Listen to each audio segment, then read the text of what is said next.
To the Lion Nation podcast, brought to you by SHN Sports. Tonight's commentators are Chuck Kracy, Mark Sickles, and Gary Gutierrez. Game time! Game time!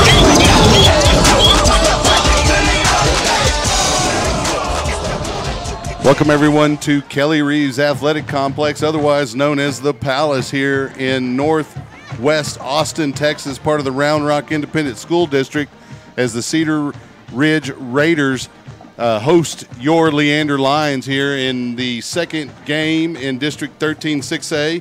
Cedar Ridge comes into tonight's game 1-2 overall, 0-1 in district, but that is a deceptive record as Cedar Ridge went all the way to the quarterfinals in 6A last year, and they took Vandergrift into overtime. In fact, we're leading Vandergrift in the fourth quarter 14-0 before the wheels fell off for the Raiders. Vandergrift came back and won in overtime. So Lions have their hands full tonight trying to get back in the win column. Some of the players to watch out for on Cedar Ridge include Marquise Taylor. He'll miss the first half. He's the big wideout. Got ejected in the game against Vista Ridge, so he has to miss the first half. Also, and really the guy the Lions need to key on is number 22, running back Deuce Vaughn, the junior for Cedar Ridge. Lions are now walking captains out to the field. Those captains are number 51, Diego Costa, also a captain, number 46, Michael Potter, the senior, and number 20, Vincent Garcia. Coach Smith likes to have seniors as captains each week. For the Raiders, we have number 4, Jalen Ellis, number 2, Justin Santillana. Can you pronounce that one for me, Gary? Justin Santillana. Okay, we'll get that down at some point tonight. Santillana. 51, Trey Womble, and number 7, Ethan Moran. He's a wide receiver. Also, those guys are all seniors for the Raiders here.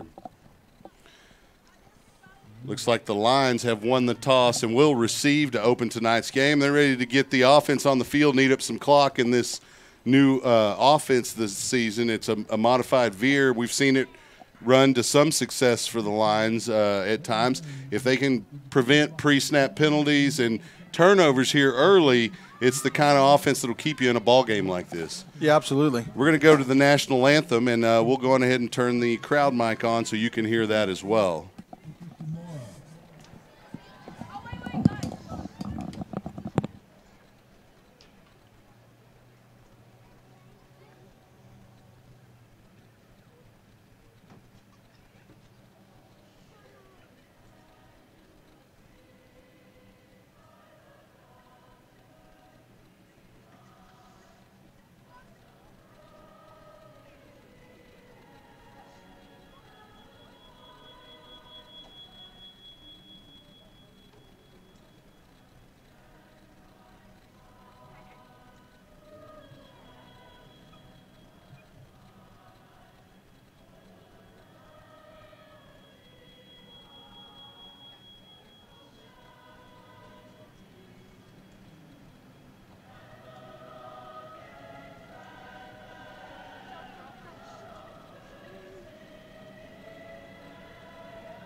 That is your, that is the host, Cedar Ridge Raiders choir. I lost the signal. Okay, that was the Cedar Ridge choir. We had a little technical difficulty there. We're a little tight here in our booth. A little bit. A little snug, but that's okay. We didn't it's all because intentionally we didn't play in the Pflugerville hot box this year. I told you about the 15 pounds that I normally lose. So you got to do it tonight. Yeah, now here. We're a little tight. Well, we didn't intentionally not show Old Glory during the anthem. It's the tightness of this box and the way that it's set up prevented the camera from actually focusing on the flag. So we went with the choir. Nothing intentional there. The Cedar Ridge Raiders coming out to kick, ready to kick for the Raiders is Chase Camp. He's a junior kicker for the Raiders. Lions have yet to take the field here, and they break huddle there on the 40 of the visitor side, and we'll get underway here in Game 2 of District 13 6A football for Leander. Again, Leander is looking at a 1-2 record as well, 0-1. Lions beat Weiss in Week 1. Lost a fairly close game to Pflugerville, and then let one get away from them last week at Stony Point. Tons of penalties in that game for both teams. It kind of got messy for a while there, and so the Lions looking to clean that up here tonight against a very high-quality opponent in the Cedar Ridge Raiders. The Lions just need to continue to pound the ball and work throughout the night, and the kick goes out of bounds. And just in a kind of a pregame speech fashion, I got a text from one of the parents here that'll remain unnamed. But the pregame speech he recommended is don't give up, fight like you are the third monkey trying to get on Noah's Ark. And that is a serious fight right there. So we'll see what the Lions can muster here at Kelly Reeves Athletic Complex here in Round Rock. Or this is Northwest Austin, though, right? The stadium? Yeah, I consider it Austin. Yeah. Round Rock ISD obviously bleeds into the north and west parts of Austin, as Leander ISD does as well, if you include the Vandergrift High School, which you should since they're part of the district. First play, handoff straight ahead to Xavier Dotson, and there quickly to make the stop, number 6, Edge Dillard Williams, senior defensive lineman. That's a small number to be wearing as a defensive line, but as you can see, they have big, tall ends here at Cedar Ridge. And most of the teams the Lions will face this season in district have big defensive ends, and the Lions are going to have to deal with that tonight. Carter under center. In motion goes McDaniel, and they pitch to McDaniel. He's got it to 30 upfield, 35-40. He gets out of bounds after picking up the first down. Right around, they're going to mark him just shy of the first down, looks like, at the 39. You know, the chains are trying to move, but the sideline judge says, no, he's a yard short. Yeah, that was a good read by Carter right there. He took it down the line, and McDaniel was out there for the pitch, able to turn around and get around the corner for a first down. Yeah, he waited until the last second to make the pitch, which was excellent. Carter under center again. They come back the other way. Pitch goes to LaRue. He's got it 40, 45, 50. He's up over the 45 into the Cedar Ridge territory down to the 36. Nice carry by LaRue, and the Lions are in business here in Cedar Ridge territory down at the 36. Yeah, that outside edge is LaRue's sweet spot for sure. He's had some great gains coming off the edge. So the Lions continue to march, and as you should expect, they're going to continue to pound the rock. They've had one up the middle and two on the edges right here in a new formation, and we have a timeout. Leander with 10:54 left here in the first period. We'll take a quick break and be right back. You're listening to SHN Sports. The Leander Lions Football Booster Club would like to send a special shout-out to its platinum sponsors. First, James Henderson with American Pacific Mortgage. Contact James and get $5,000 towards closing costs. That's James Henderson with American Pacific Mortgage at hendersonlending.com. Also, Big Swig Water. Big Swig balances thirst-quenching bubbles and fresh flavor for a crushable beverage enjoyed any time of day. The can is bold, but the bubbles are refreshing, not overwhelming. It's perfect for hydrating during a weekend at Zilker Park a weekday lunch, a night out, and everything in between. Anywhere around Austin, Big Swig Sparkling Water brings a bubbly zip and burst of flavor, delivering Texas-sized refreshment. Crack one open. Thank you, Platinum sponsors, for sponsoring the Leander Lions Football Booster Club. Go Lions! Welcome back. We're first and 10 on the 36-yard line for Leander. Same formation out of the timeout. Carter under center. The back's going to the right on the heavy set, and they're trying to get Xavier Dotson outside, and he does get a little bit of the edge, gets down inside the 35 to, it looks like they're going to mark him at the 35. The far away side judge gave him down to the 33, but ball's going to be marked 35, so gain of 1, 2nd and 9. Same formation, 2 receivers at the top of that formation. Lions showing that they may be able to throw out of it. Carter looking to throw. He's got a man open. He's catched by Addison LaRue, and the Lions have the ball inside the red zone, actually inside the 5-yard line, 1st and goal. Nice play call there from the Leander coaching staff to bring everybody in, thinking Dotson or Carter were going to carry it on the edge, and Carter pulls up and hits LaRue down the right sideline. He had released. Great play call, great execution. The Lions in scoring range here with 10:42 remaining here in the first period. Leander's got the Raider defense on their heels. Back to the standard double wing formation. Dotson in the middle. LaRue in motion. They hand to Dotson straight ahead. He gets it down to the 1-yard line, spinning down there. Tackle made by number 6 of the Raiders, that defensive end, Dillard Williams. Lions are quickly back at the line of scrimmage. Ball marked at the 1, 2nd and goal. Carter under center takes the snap, goes straight ahead. Quarterback sneak, and the Lions are in. Push. Waiting for the signal. There it is, and Leander up early with 10-19 as they take it 70 yards for the score. Carter with a touchdown, and hey, it's football, right? You got to show up and play every week, and the Lions have something for Cedar Ridge, at least here early tonight with 10-19. Extra point getting ready to be lined up, and the kicker there for the Lions is Eli Gaiman, number 18. Carter going to hold.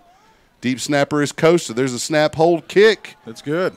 And the Lions are up 7-0 here with 10-19 remaining in the first period. We'll take a break here for Mickey Holden, Gary Gutierrez, Mark Sickles, and Rich Hensley. I'm Chuck Kracy. We'll be right back. The Leander Lions Football Booster Club would like to recognize its sponsors: Bush's Chicken, Wingstop, Rudy's Country Store and Barbecue, Farmers Insurance, the McCoy Agency, James Henderson with American Pacific Mortgage. Contact James and get $5,000 towards closing costs. Amy Maddox with Allstate. You're in good hands. Stephanie Biggs with Blue Door Realty Group. Mighty Fine Burgers, Fries, and Shakes. Randy Hoff with Lexus of Austin. Dana Kerr Photography. Earl and Janice Lott. Milo Aquatics, Pool Service and Remodels, and Big Swig Water. Thanks to all of the Leander Lion Football Booster Club sponsors. We appreciate your generosity. Go Lions! Welcome back to Kelly Reeves Athletic Complex, otherwise known as the Palace, here where the Lions have jumped on the Cedar Ridge Raiders early with a 7-0 lead. The Lions went 70 yards and, what was that, 7 plays, Mark? That's what I had, 7 plays, 70 yards. They had 27 yards passing and the rest rushing, and that was a great mix, getting all around to the outside, a couple up the middle, set them up for the play-action pass, get them down close, and they pushed it in for a touchdown. Great job. It was excellent work by the Lion offense, and we'll see what the defense can do here as they have their work cut out for them, as we mentioned, trying to stop the junior running back, number 22, Deuce Vaughn. Gaiman to kick here, back deep for the Raiders. I don't have that number here. I can't see. It's either 1 or 7. Hard to see from. It's like it's number 7. It can't be 1 because I think he's out due to. Yeah, it looks like it's 7. Yeah, it's number 7, Ethan Moran. Kick goes out of bounds regardless. It'll be a penalty against the Lions. And so they return the favor to Cedar Ridge and kick it out of bounds as the Raiders did to open today's game. So Leander brings out their defense for the first time this evening. We'll see what they can do against this high-powered Raider offense here. They have a very big offensive line, excellent running back. And while he's not on the field right now, they do have a plethora of good receivers. We'll see Taylor in the second half. And so the Lions try to build a lead here, knowing that weapon's going to be coming back, and the quarterback keeps it straight ahead. Ball's on the ground. Lions got it, number 3. Xavier with the Terry. recovery, and it was number 11. It looked like a little confusion. Jalen Brown, the quarterback, looked like he tried to hand it off, and the Vaughn didn't take the handoff, so he tried to run, lost the handle, and the Lions early have some breaks going their way. You know, we've talked about this throughout the last couple of years. Statistics show some of those are going to bounce Leander's way at some point, and we're seeing at least a little bit of that here early tonight.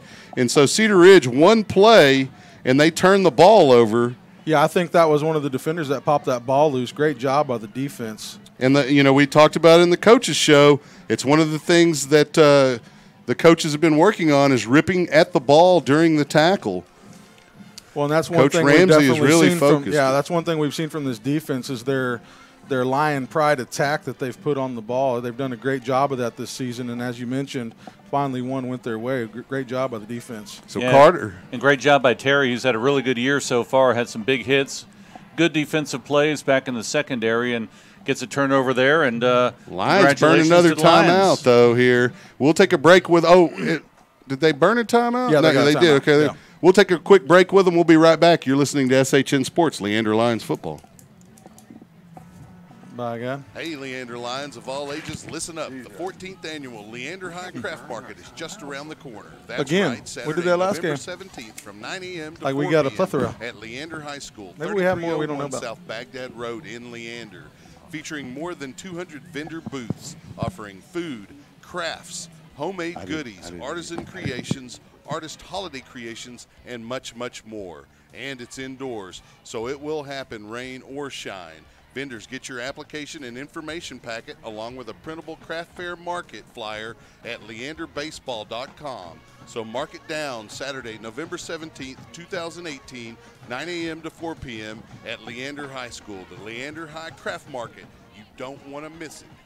Welcome back to Kelly Reeves Athletic Complex. Lions under center here. Carter barking out the cadence, takes the snap, rolls to his left, pitches to McDaniel. He's got it at the 30, cuts inside 25, tackled by number 2 at the 23-yard line. That's Santillana, Justin Santillana. I'm going to go with Santillana. That's about as good as my Waco accent can get when it comes to the Romance languages. It's not a very common name. Well, my French teacher used to laugh at me, so we'll just leave it at that. Lions under center here, 2nd down and 3 as they look to try to add to their lead here early in the first quarter. Carter brings McDaniel in motion, but he goes back. Carter barks out the cadence. There's a little bit of an exchange problem. Ball's on the ground.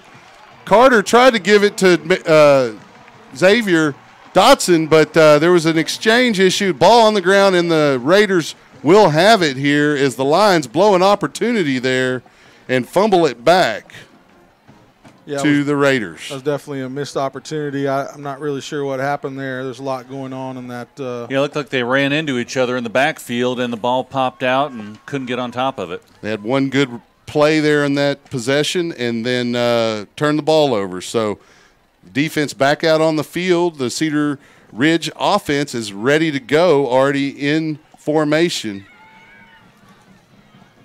Brown, the quarterback, takes the snap, hands off to Deuce Vaughn.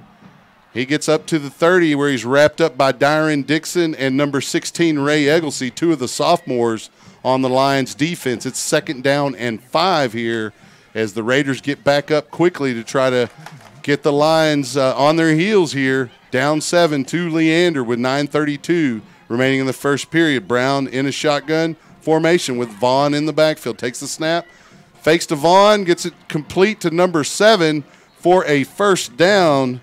That is Ethan Moran, the wide receiver, getting the first down up to the 30. We're going to give him the 40, and it'll be 1st and 10 there for Cedar Ridge. There goes the snap, hand off to Vaughn. He's wrapped up by number 10. That is Henry Birmingham coming off the edge there to stop Vaughn after a gain of 3. So it's 2nd down and 7 now. Brown looks over the defense, backs up pistol formation, him and Vaughn in the backfield. Takes the snap, fakes Devon, drops straight back. Has plenty of time, has Moran open. Threw it too far as Moran got a step on Egglesey and number 2, A.J. Nelson, the senior corner for Leander. And that was a big play potential there for the Raiders. And Brown let him a little bit too much. So it's now 3rd down and 6, ball at the Raider 44-yard line. Big 3rd down here for Leander. Line defense needs to step up here. We got a timeout on the field here. Got something going on. Equipment issue. Equipment. Yeah, they send him out. If your pants don't go down past your knees, they will send you off the field. You know, it's a fashion thing for receivers to kind of have their pants short. You can't do it. It's against the rules. Brown fakes Devon, goes straight ahead. He doesn't get much as 51, Diego Costa there to make the stop, and it's 4th down, and it looks like the Raiders are going to punt and try to pin Leander back.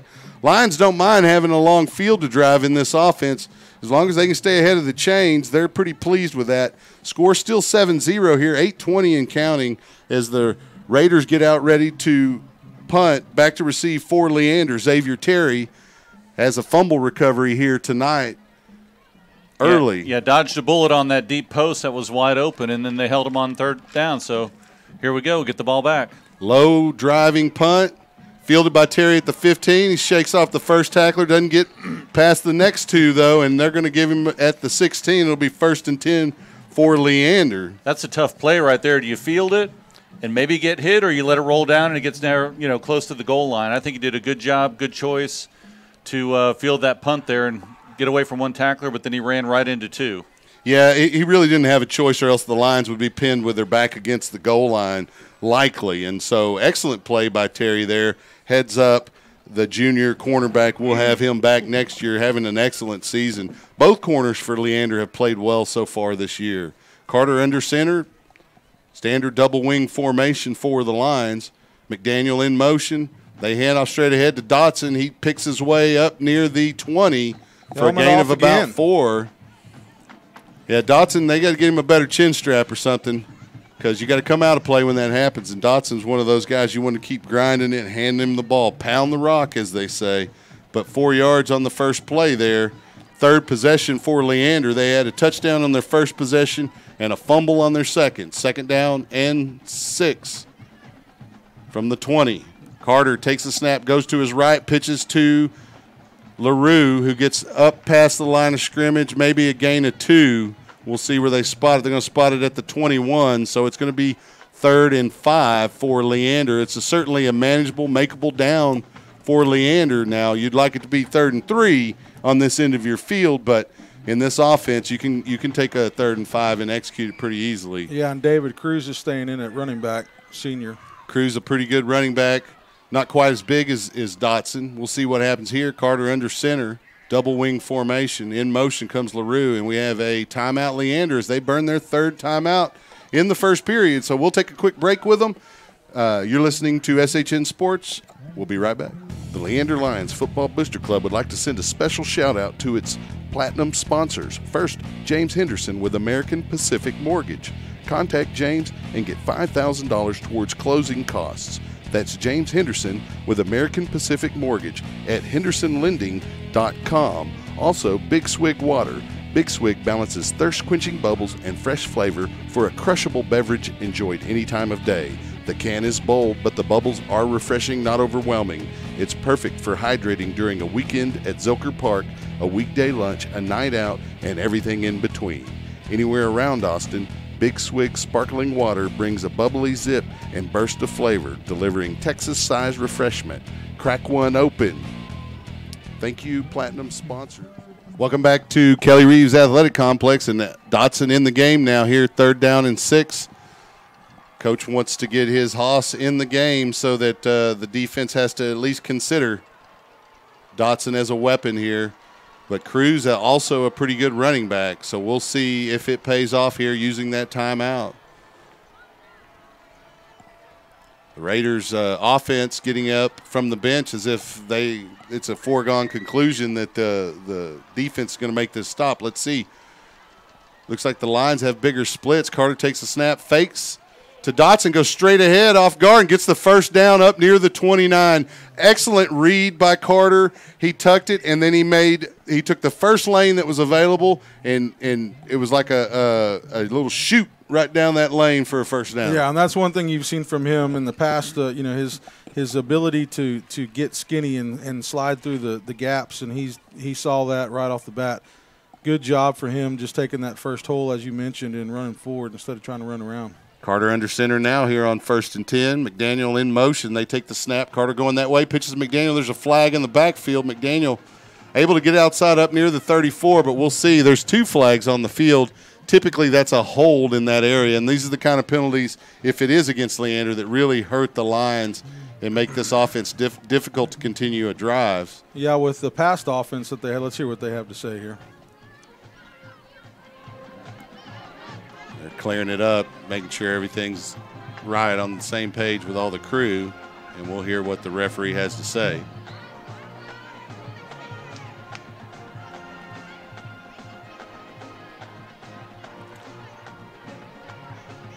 So we're going to get a block below the waist against Leander, and this is that new low block rule. You can block below the waist between 5 yards ahead and 5 yards behind the line of scrimmage, but the defender has to be within a 10 and 2 Correct. clock radius for you to do it, which is kind of interpretive, subject to interpretation, obviously. Yeah. But when you're down on the line of scrimmage, if you see the guy scraping away from you, you can't really cut him. You're going to have to find that next guy. Yeah, it's definitely a fine line between where the tackles were to see where you're at on the field and you're trying to make a play. So sometimes you just got to go for it. So the ball all the way down to the it was a 15-yard penalty, so they may have called a chop block there. So it's all the way down to the 14.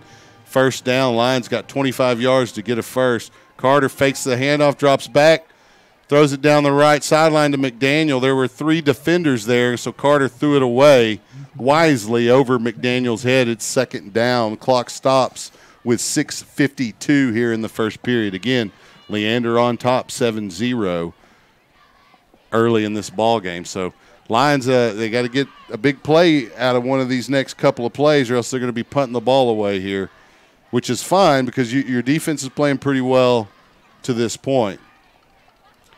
Lions under center in the double wing formation. In the backfield is Dotson, the 2 wings, LaRue and McDaniel. In motion comes LaRue.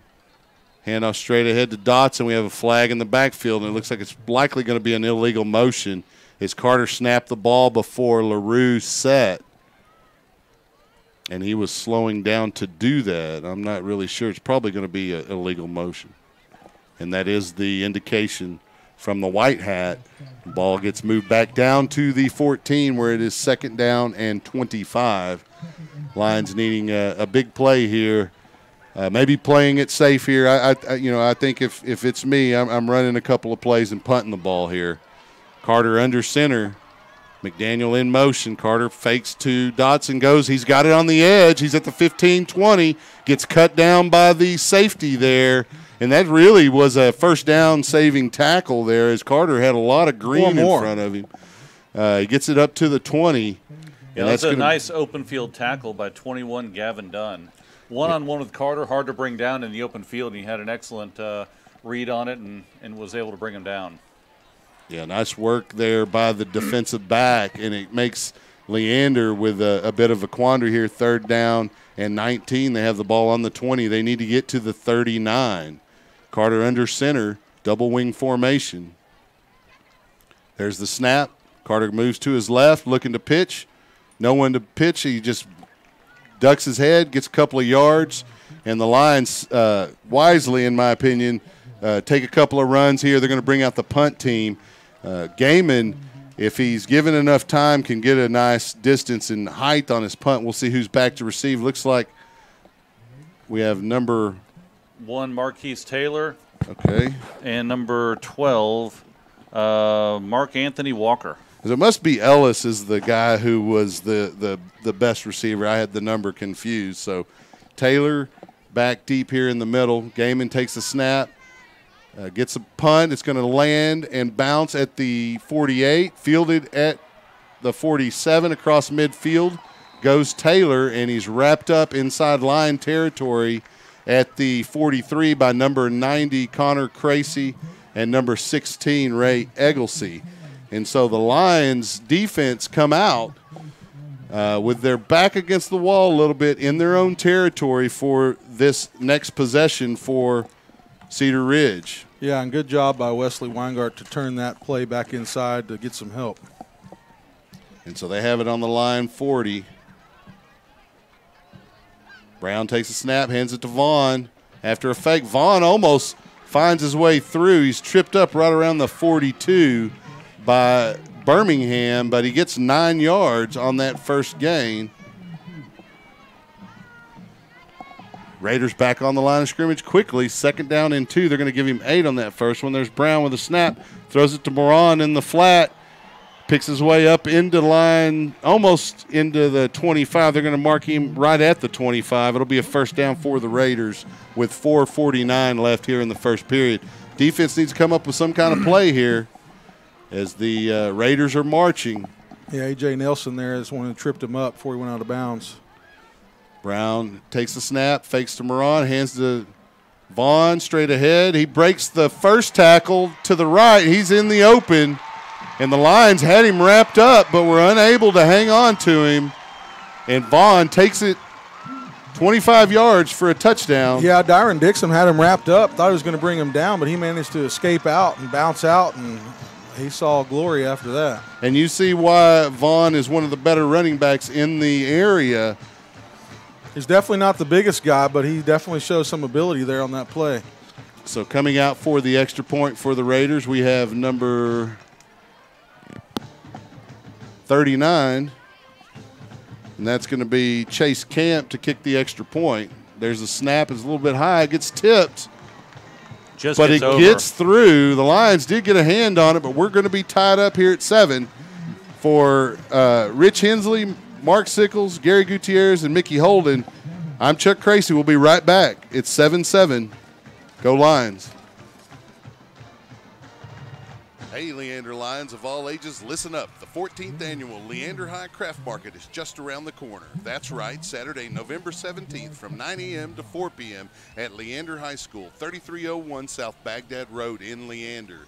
Featuring more than 200 vendor booths offering food, crafts, homemade goodies, artisan creations, artist holiday creations, and much, much more. And it's indoors, so it will happen, rain or shine. Vendors, get your application and information packet along with a printable craft fair market flyer at leanderbaseball.com. So mark it down, Saturday, November 17th, 2018, 9 a.m. to 4 p.m. at Leander High School, the Leander High Craft Market. You don't want to miss it. The Leander High Craft Market is a production of the Leander High School Baseball Booster Club and is not a part of Leander High School nor Leander Independent School District. Welcome back to the Palace here in Northwest Austin, where the score is tied 7-7. Cedar Ridge just had a 25-yard run from Deuce Vaughn to tie the game with 4:37 here in the first period. There's the kickoff from the Raiders, and it's a big, deep kick into the end zone. The Lions will take it at the 25 on the touchback. When you give a name to your kid of Deuce, you know he's going to be exceptional at something. Well, you know, I tend to think that it's probably a nickname, but you just never know. When there's a guy named Little Jordan on the Longhorns, yeah, and he's 6'4". Right. You just they had different plans for him, I think. Yeah, let's quickly get some scores from around the area. Get some scores. Right now, McNeil is playing Round Rock, and McNeil and Round Rock are tied 7-7. Westwood is up 7-0 over Vista Ridge, and A&M Consolidated is up 13-0 over Rouse. So the Lions come out 1st and 10, ball on the 25. Carter under center, takes the snap, moves to his left, pitches to Dotson, and the Raider defense there to stop him for no gain. Looks like number 5 was leading the way there. That's Trinidad Urias, the senior linebacker. Pretty good linebacker core out for the Raiders, as their defense is pretty solid all the way around. Like we said, they held Vista Ridge scoreless for 3.5 quarters before letting that one get away from them last Friday. Lions under center. They have 2 receivers at the bottom of the formation. Vandergrift. Wasn't it Vandergrift they played last week? Yes, it was Vandergrift. What did I say? Did I say Vista? Mm-hmm. Sorry. It's those V's. Yeah. Too many of them in our district. And so we have another equipment issue, probably the same thing as the receivers, again, like to keep their pants short, and you can't do it. That's a focus this season by the referees, and they send them off the field. Lions, again, under center here, 2nd down and 10. LaRue in motion. Carter hands it to Dotson. He gets knocked backwards, breaks a couple of tackles, and fights his way near the line of scrimmage. He's still going to be shy of the line of scrimmage by a yard. It's going to be 3rd and 11 now, and the Raider defense is starting to step up their tackling here, and the Lions got to come up with an answer. Yeah, the front 4 is really starting to shoot through right now. Dotson was hit about 1 yard behind the line of scrimmage, took a spin, got another hit behind the line of scrimmage, so these guys have got to hold their own up front. Lions with 3rd and 11. Carter under center. LaRue in motion. There's the snap. Fake to Dotson. Pitch to LaRue quickly, and LaRue's got the 30. He's out of bounds right around the 31. And the Lions are going to have a 4th down and about 4, depending on the spot. They're going to make it 4th and 5. They're going to give him the 30, and out comes the punting unit. And the Lions will use most of this. Well, they won't have to because LaRue went out of bounds. So 3:18, the clock is stopped here. That's one of those you want to keep your running back in bounds. As the Lions, some of their strategy this season is to kind of shorten games up a little bit, and you got to keep that clock running to do that. Back deep we have number 1 for Cedar Ridge, Taylor, and he's got a partner back there, but I can't see his number. Gaiman's kick goes to Taylor. He fields it at the 38. He's up over the 40, cuts up at midfield, tackled by Birmingham right around the line, 48. Also there, Connor Kracy for the Lions, and the defense will come out. It'll be the 4th possession. Yeah, once again, Wesley Weingart putting that play back to the inside. We have an equipment timeout on the field. It's like player down. Yeah. And so we'll take a quick break here with 3:07 remaining. We may cut the commercial off if we have to, but we'll be right back. You're listening to Leander Lion Football on SHN Sports. The Leander Lions Football Booster Club would like to recognize its sponsors: Bush's Chicken, Wingstop, Rudy's Country Store and Barbecue, Farmers Insurance, the McCoy Agency, James Henderson with American Pacific Mortgage. Contact James and get $5,000 towards closing costs. Amy Maddox with Allstate, you're in good hands. Stephanie Biggs with Blue Door Realty Group, Mighty Fine Burgers, Fries, and Shakes, Randy Hoff with Lexus of Austin, Dana Kerr Photography, Earl and Janice Lott, Milo Aquatics, Pool Service and Remodels, and Big Swig Water. Thanks to all of the Leander Lion Football Booster Club sponsors. We appreciate your generosity. Go Lions! And welcome back to Kelly Reeves Athletic Complex, where the Lions and Cedar Ridge Raiders are tied 7-7 here in the first period. There's 3:07 remaining here in this first quarter. Lion defense coming out here. This is the 4th possession for Cedar Ridge. It's the 2nd one in Lion territory. The first one started at the Lion 40. It was the last possession, and they ended that with a touchdown that tied the game. So here we are on the Lion 48 for Cedar Ridge. Brown, the quarterback, with Vaughn in the backfield. He has 2 receivers at the top of the formation, 1 at the bottom. And there's the play whistle. Snap. Brown looking to throw. He's got pressure. He scrambles out of the pocket to the right. Forced out of bounds, and there may be a penalty there as Brown kind of pulled up, and the Lions hit him. But, you know, if you're not going to hurry out of bounds, you're going to stay in play, you may get hit, and that's kind of what happened there. Brown up and fine, no flags down. It's 2nd down. Yeah, he kind of coasted over to the sideline expecting no one to hit him, and he was hit. He was in bounds by at least 1 yard. Yeah, I agree. It may have even been more, and he could have easily taken another step or 2 forward if the Lions pulled up there. You don't give up any yards there. 2nd down and about 9. Takes a snap, hands off to Vaughn straight ahead. He's tripped up after a gain of about 6. Costa there with stop. It's going to be third down now. The Lion defense has an opportunity here to try to stop this drive early in its infancy here. The quarterback, Jalen Brown, barks his cadence. Vaughn in the backfield with him. Shotgun formation. 2 receivers to the bottom of the formation. Brown looking to pass. He gets out in the open. He's dragged down short of the first down by Connor Kracy, number 90, the sophomore nose tackle. He got flushed out of the pocket. It's going to be 4th and about 2 as they mark the ball at the 40 with 2:14 left here in the first period. And it looks like the Raiders will go for it. It's kind of that no man's land. A punt's not going to give you a whole lot, so you may as well go for it here. And it looks like they're going to. The Lion defense needs to step up here. Brown in kind of an empty backfield. He has a running back in front of him. They bring a receiver in motion. They fake to Vaughn, and Brown goes off the right, and he's in the open. He's in the secondary, and they get a big gain on that play from Jalen Brown all the way down to the line 21. Yeah, and that was William Loof back in the game. He's missed the first 3, but he's back in action now. So good job on the tackle, try to strip the ball on that play. So it's now 1st and 10, not quite in the red zone here. They're just outside it at the 22. Brown in a pistol formation, a little mini shotgun with Vaughn in the backfield. There's the snap, fakes to Vaughn, throws it to Moran in the flat. And he spins his way down near the 10, probably gets the first down there on the stop is number 2. Or is that 3? Yeah, it was 2, A.J. Nelson. It's 2, A.J. Nelson. That 2 and the 3 from Terry look the same sometimes when those jerseys are bunched up. So it is a first down and 10 from the 11 for the Raiders here. There's a snap. Brown takes it, hands to Vaughn. He's wrapped up right around the 9-yard line by number 44, Evan Smith. Also there was number 58, Dyron Dixon for the Lions. And so a short gain there of 2, 2nd down and 8 for the Raiders.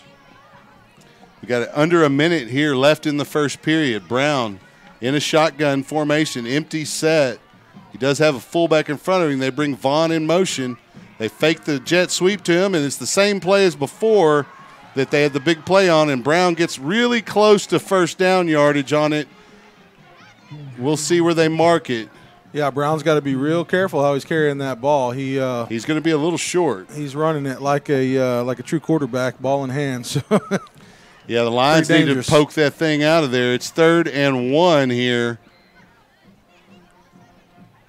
We may have some kind of request from the sideline over here from the Raiders to get a measurement. Yeah, it looks like where the sticks are, they can get a first down just inside the 1-yard line. That's correct. So the Lions really need to come up with a big play here, maybe some kind of loss. And wouldn't hurt for Cedar Ridge to do us a favor, maybe give us a pre-snap foul. 3rd and short.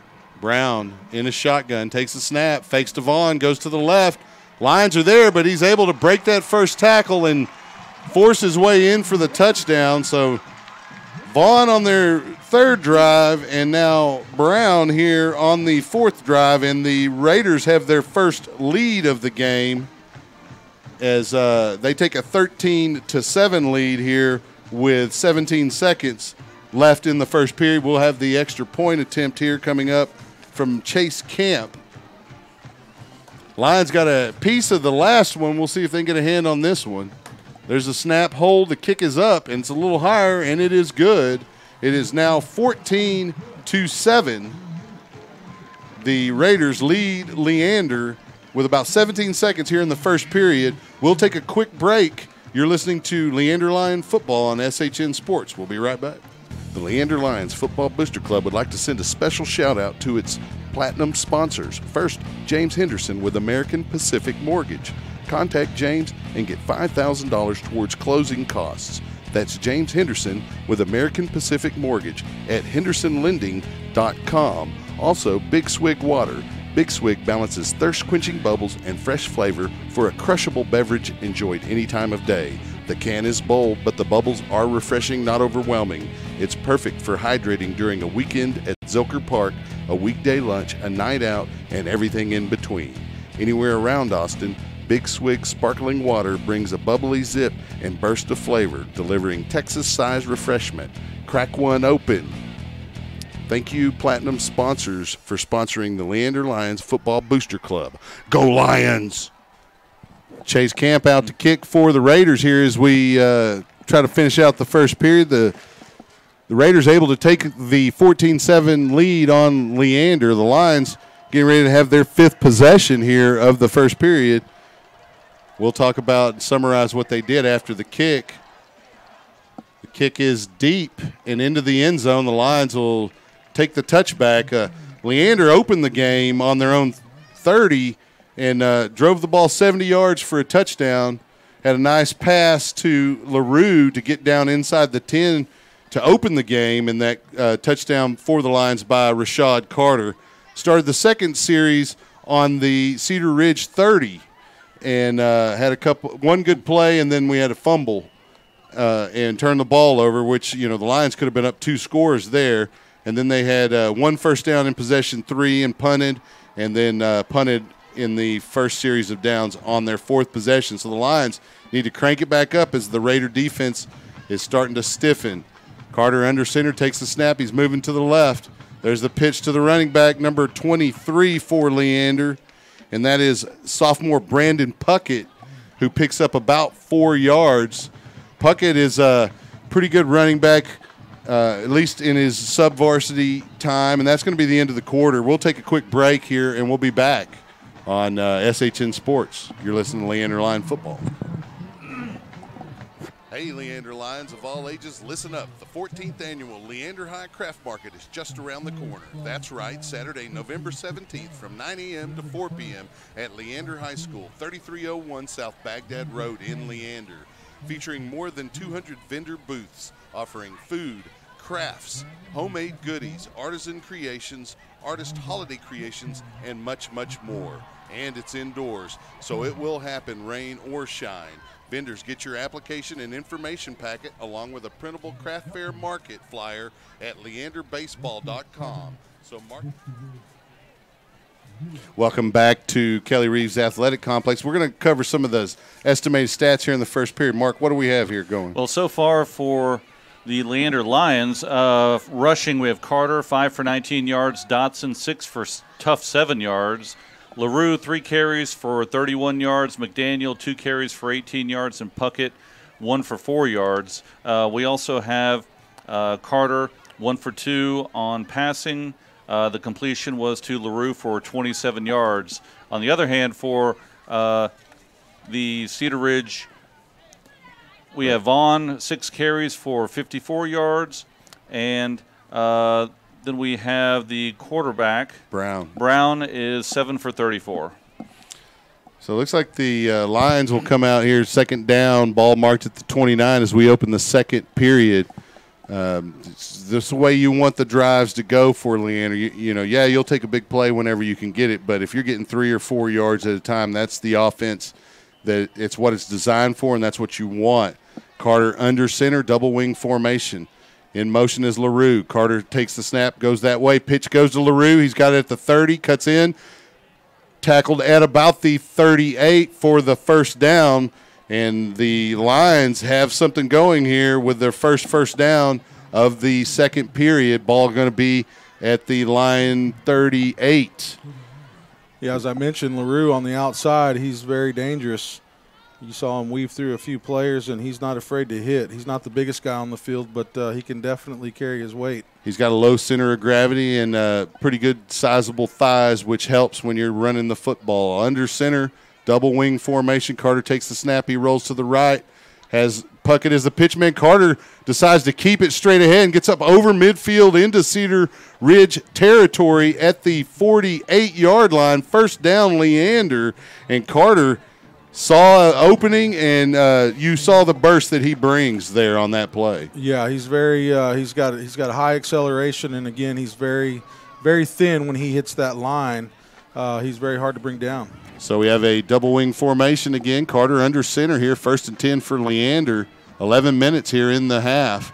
Carter takes a snap, fakes a handoff, goes right, keeps it, spins his way in to about the 40. They're going to mark him at the 43 over here on the near side. So that's a gain of about 5. Yeah, they're going to put it at the 43. That's about a 5-yard gain. And you like that. It's 2nd down and 5 for Leander here. They break the huddle, double wing formation again. And this will wear on a defense. That's why you want these plays in these drives. Carter sends LaRue in motion. They go that way. Carter pitches to LaRue. He's got the edge. Picks up the first down, knocked out of bounds right at the marker. Didn't get a number on that hit. Looks like it's going to be number 2, Santillana, the defensive back, to make the stop. But the Lions have a first down at the 38-yard line. Yeah, I don't see the Lions why they should change anything. The receivers are clearing out. The quarterback's going down the line, and no one has pitch man. Well, so I'd be doing that all night long. And the couple of throws that we had early have loosened up those DBs. They can't crowd the line like a couple of the teams have done to us. Carter with LaRue in motion, quick pitch as the Raider defense is there on Carter, and they drop LaRue for a loss of about 1.5 yards, maybe 2 yards. They're going to mark it at the 40. It'll be 2nd down and 12 for Leander here. And you don't want to bog down at this point because this is 4-down territory. You're kind of in that no man's land. A punt only gets you 10, 12, 15 yards. And so you want to be able to convert here. So 2nd down and 12. You want to average about 4 yards on these plays at least. Yeah, they made an adjustment on that defensive play and came up and attacked the outside. And see what they do here on this play. Puckett fakes motion. Carter goes left, starts right, pitches to LaRue. He's got it at the 40, gets back close to the original line of scrimmage, but the Raider defense swarming there, able to make the stop. Yeah, now's about the time you want to do the play action because now they're coming up hard on that, the veer on the outside or the option, whichever one you want to call it. And now may be a good play to go downfield. Carter's awareness on that play right there is exceptional. Give the tackle there to Brett Hartgrove, the sophomore middle linebacker, number 40. It's 3rd down and 11. 9:15 remaining here in the second period. Lions in their double wing. They have 2 receivers down on the bottom here. Lions going right to left on your radio dial. Carter spins, comes this direction, and he pitches to Puckett, who is tackled at about the 40. So no gain there on the stop. Number 2, Santillana. And it's 4th down for Leander, and you may consider a punt here because it's not 4th and short. It's 4th and lengthy, but Lions still have their offense out there. So they pulled out a couple of plays early. We'll see if they've got something else in the bag of tricks here. Yeah, the last couple of plays, it looked like they took a long time to develop for some reason. They gave the defense a lot of time to get over there to the side. First couple plays were quick hitting, were able to get out and get the ball to the outside before they could adjust. Carter takes a snap, fakes a handoff, drops. He's got a receiver, and he hits him in the hand. It was Sanchez. It was just a little bit tall. He got his hand on, almost tipped it back to himself, but incomplete. It'll be Raider football. Yeah, that was a touchdown, and he caught that ball. We know Ismael Sanchez has some speed on him. You know, one thing that this offense has brought to the table, which we saw a short display of it right here, is they show so many different looks in certain formations that it keeps, if you can keep that tempo up and keep that consistency going, it really makes that defensive mind work because the Raiders are back out, 1st and 10 on the 40. Brown flips it into the flat to number 19. Up making the stop quickly is number 2, A.J. Nelson, after a gain of about 4. Well, back to my thought, that tempo keeps them moving so much that the defense doesn't have time to set and think about what's coming next, and worked out well for them for a little while. The Raiders are doing that now here on 2nd and 3 as they're back up on the line of scrimmage here. Lion defense needs to dig deep here as they need to keep this score close. Deuce Vaughn goes straight ahead. He drags some line players. Evan Smith getting up there off the bottom of the pile along with Dyron Dixon and Connor Kracy. It is a 1st down for the Raiders in line territory at the 46. So pistol formation, Brown with Vaughn in the backfield. 2 receivers here on the bottom of the formation. 1 at the top, fakes to Vaughn, drops back. Brown has all day long as that Raider O-line protects, and it's incomplete. The receiver had it, but the defensive back, great play by number 3, Xavier Terry. And as we've said, he's had a great season thus far, and he just saved the Lions a touchdown there, Mark. Yeah, great play. He was running stride for stride with them. I think that was to Justin Santon. It was Lee Rhines. Oh, was Lee Rhines? Okay, number three. Number three. 3 on 3. It looked like he may have caught it about the goal line, but Terry looks like he got his hand in there, was able to knock it out, and he couldn't control it as they went into the end zone. Great job. 2nd down and 10 for the Raiders now. They take the snap, hand off to Vaughn straight ahead. Nothing in the middle, so he bounces it outside, and he shows his speed, and he may be gone. And the Lions are down an additional score as Deuce Vaughn goes 46 yards for the touchdown. And we knew we were going to have trouble with Deuce Vaughn. And you got to expect at least one big play from Vaughn, but that's his second of the night and his second touchdown as well. Yeah, everybody broke to the inside on that play, left it pretty much wide open on the outside at front, and he just had nothing but space on that corner. So now the score is 20-7 with a point after attempt coming up. Camp to kick it for the Raiders, and the kick is up. And it looks like he got it just inside that left upright for a 21-7 lead with 7:12 remaining here in the first half. You're listening to Leander Lions football on SHN Sports. We'll be right back. The Leander Lions Football Booster Club would like to recognize its sponsors: Bush's Chicken, Wingstop, Rudy's Country Store and Barbecue, Farmers Insurance, the McCoy Agency, James Henderson with American Pacific Mortgage. Contact James and get $5,000 towards closing costs. Amy Maddox with Allstate, you're in good hands. Stephanie Biggs with Blue Door Realty Group, Mighty Fine Burgers, Fries, and Shakes. Randy Hoff with Lexus of Austin, Dana Kerr Photography, Earl and Janice Lott, Milo Aquatics, Pool Service and Remodels, and Big Swig Water. Thanks to all of the Leander Lion Football Booster Club sponsors. We appreciate your generosity. Go Lions!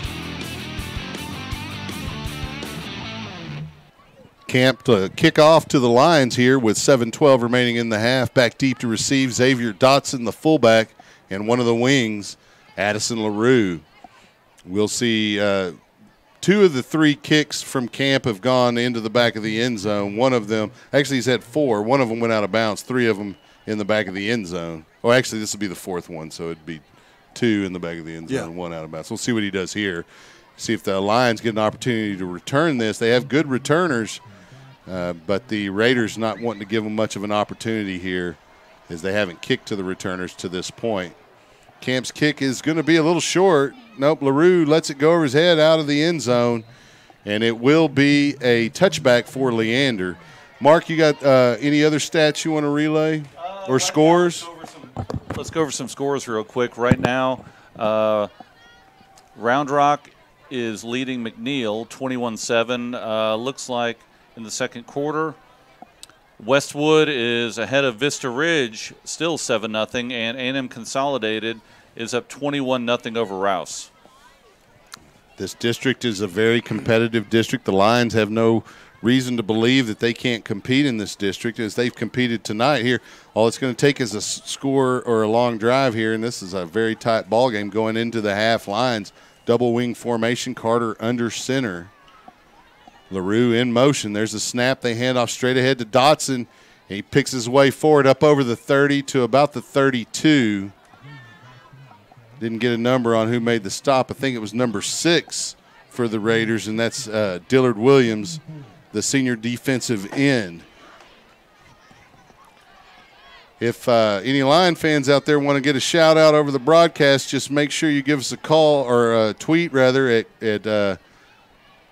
Kracy Train, at Kracy Train. That's KRACYTRAIN. And straight ahead goes Puckett for the first down, the sophomore, getting a little bit of carries there this half. Lions are looking to the future, and the future is now. Dillard Williams on the stop, but it's a first down Leander at the 38-yard line. Carter under center. The 2 wings are LaRue and Puckett. Puckett's older brother, the left offensive tackle. So you got a little brother action going there. Handoff straight ahead to Dotson, who churns his legs up over the 40. They're going to mark him right around the 42, just shy maybe. That's a gain of 4. So the Lions looking at 2nd and 6, and this is what you want. You want that clock to grind, and you want to pound that rock. Pound that rock. You got to soften that defense up so that they're tired late in the game. You got to keep the score close as well as the offense is not one that you just score points in bunches unless you get some turnovers or something. Yeah, and Dotson leans forward for 2 yards on every drive. Carter takes the snap, and they hand off to Puckett as he came in motion and ran up behind Dotson. He didn't get much there, maybe a yard, yard and a half. Yeah, ran over the first defender and was tackled by the second. But you can see right there he's a strong runner. And that was Urias and Santillana on the stop. It's going to be 3rd down and 5, ball at the 42-yard line of Leander. And they're taking their time in the huddle, as they should here, 5:40 and counting. You get that defense tired, keep them on the field for as long as you can. Double wing formation. Dotson the fullback, Carter under center, LaRue in motion. Fakes 2. Dotson, Carter keeps it on the outside, and the Raider defense strings it out. Carter able to get back to the line of scrimmage, but that's going to bring up a 4th down here for Leander on their own side of the field, near midfield, but, it's probably a punting situation here with 5:10 remaining in tonight's game. Looks like they're going to keep him half, on the field. rather. So the Lions are at least going to take a little bit of time before they decide. Maybe he's trying to force a timeout by the opponent. We'll see, because Lions used their timeouts here early in the first period. Lions come out in formation, double wing. Carter under center, LaRue in motion. Looks like they may want to take the penalty here. Trying to get them to draw them off sides to shorten up the distance, and the Raiders wisely hold back and don't jump off. So the Lions take the delay of game penalty, or they're saying we had a timeout left. Because I guess we did have a timeout left. One of those early timeouts must have been a Cedar Ridge timeout. We had one timeout. I thought we had used all 3, but Coach wisely keeping one in his pocket there for late in the half, 4:38.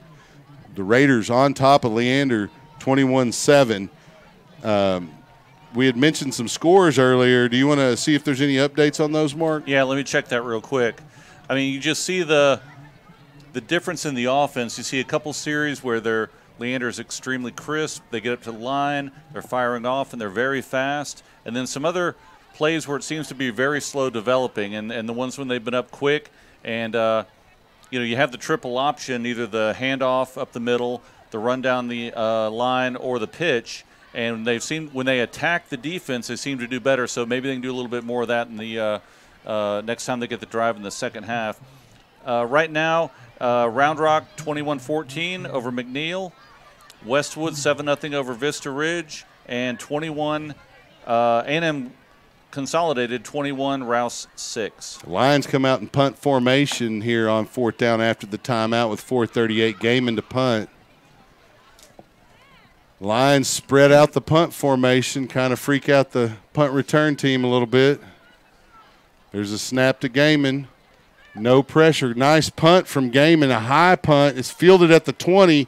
Sanchez gets a hand on the returner, but he breaks that hand. There's a penalty flag down at the 30, and the Lions get them out of bounds. Addison LaRue there on the stop right around the 46, but that flag generally is a return team penalty from where it's thrown right at the 23 of the Raiders. So we'll see what happens here. We'll wait for the signal from the referees. It looks like it's going to come back.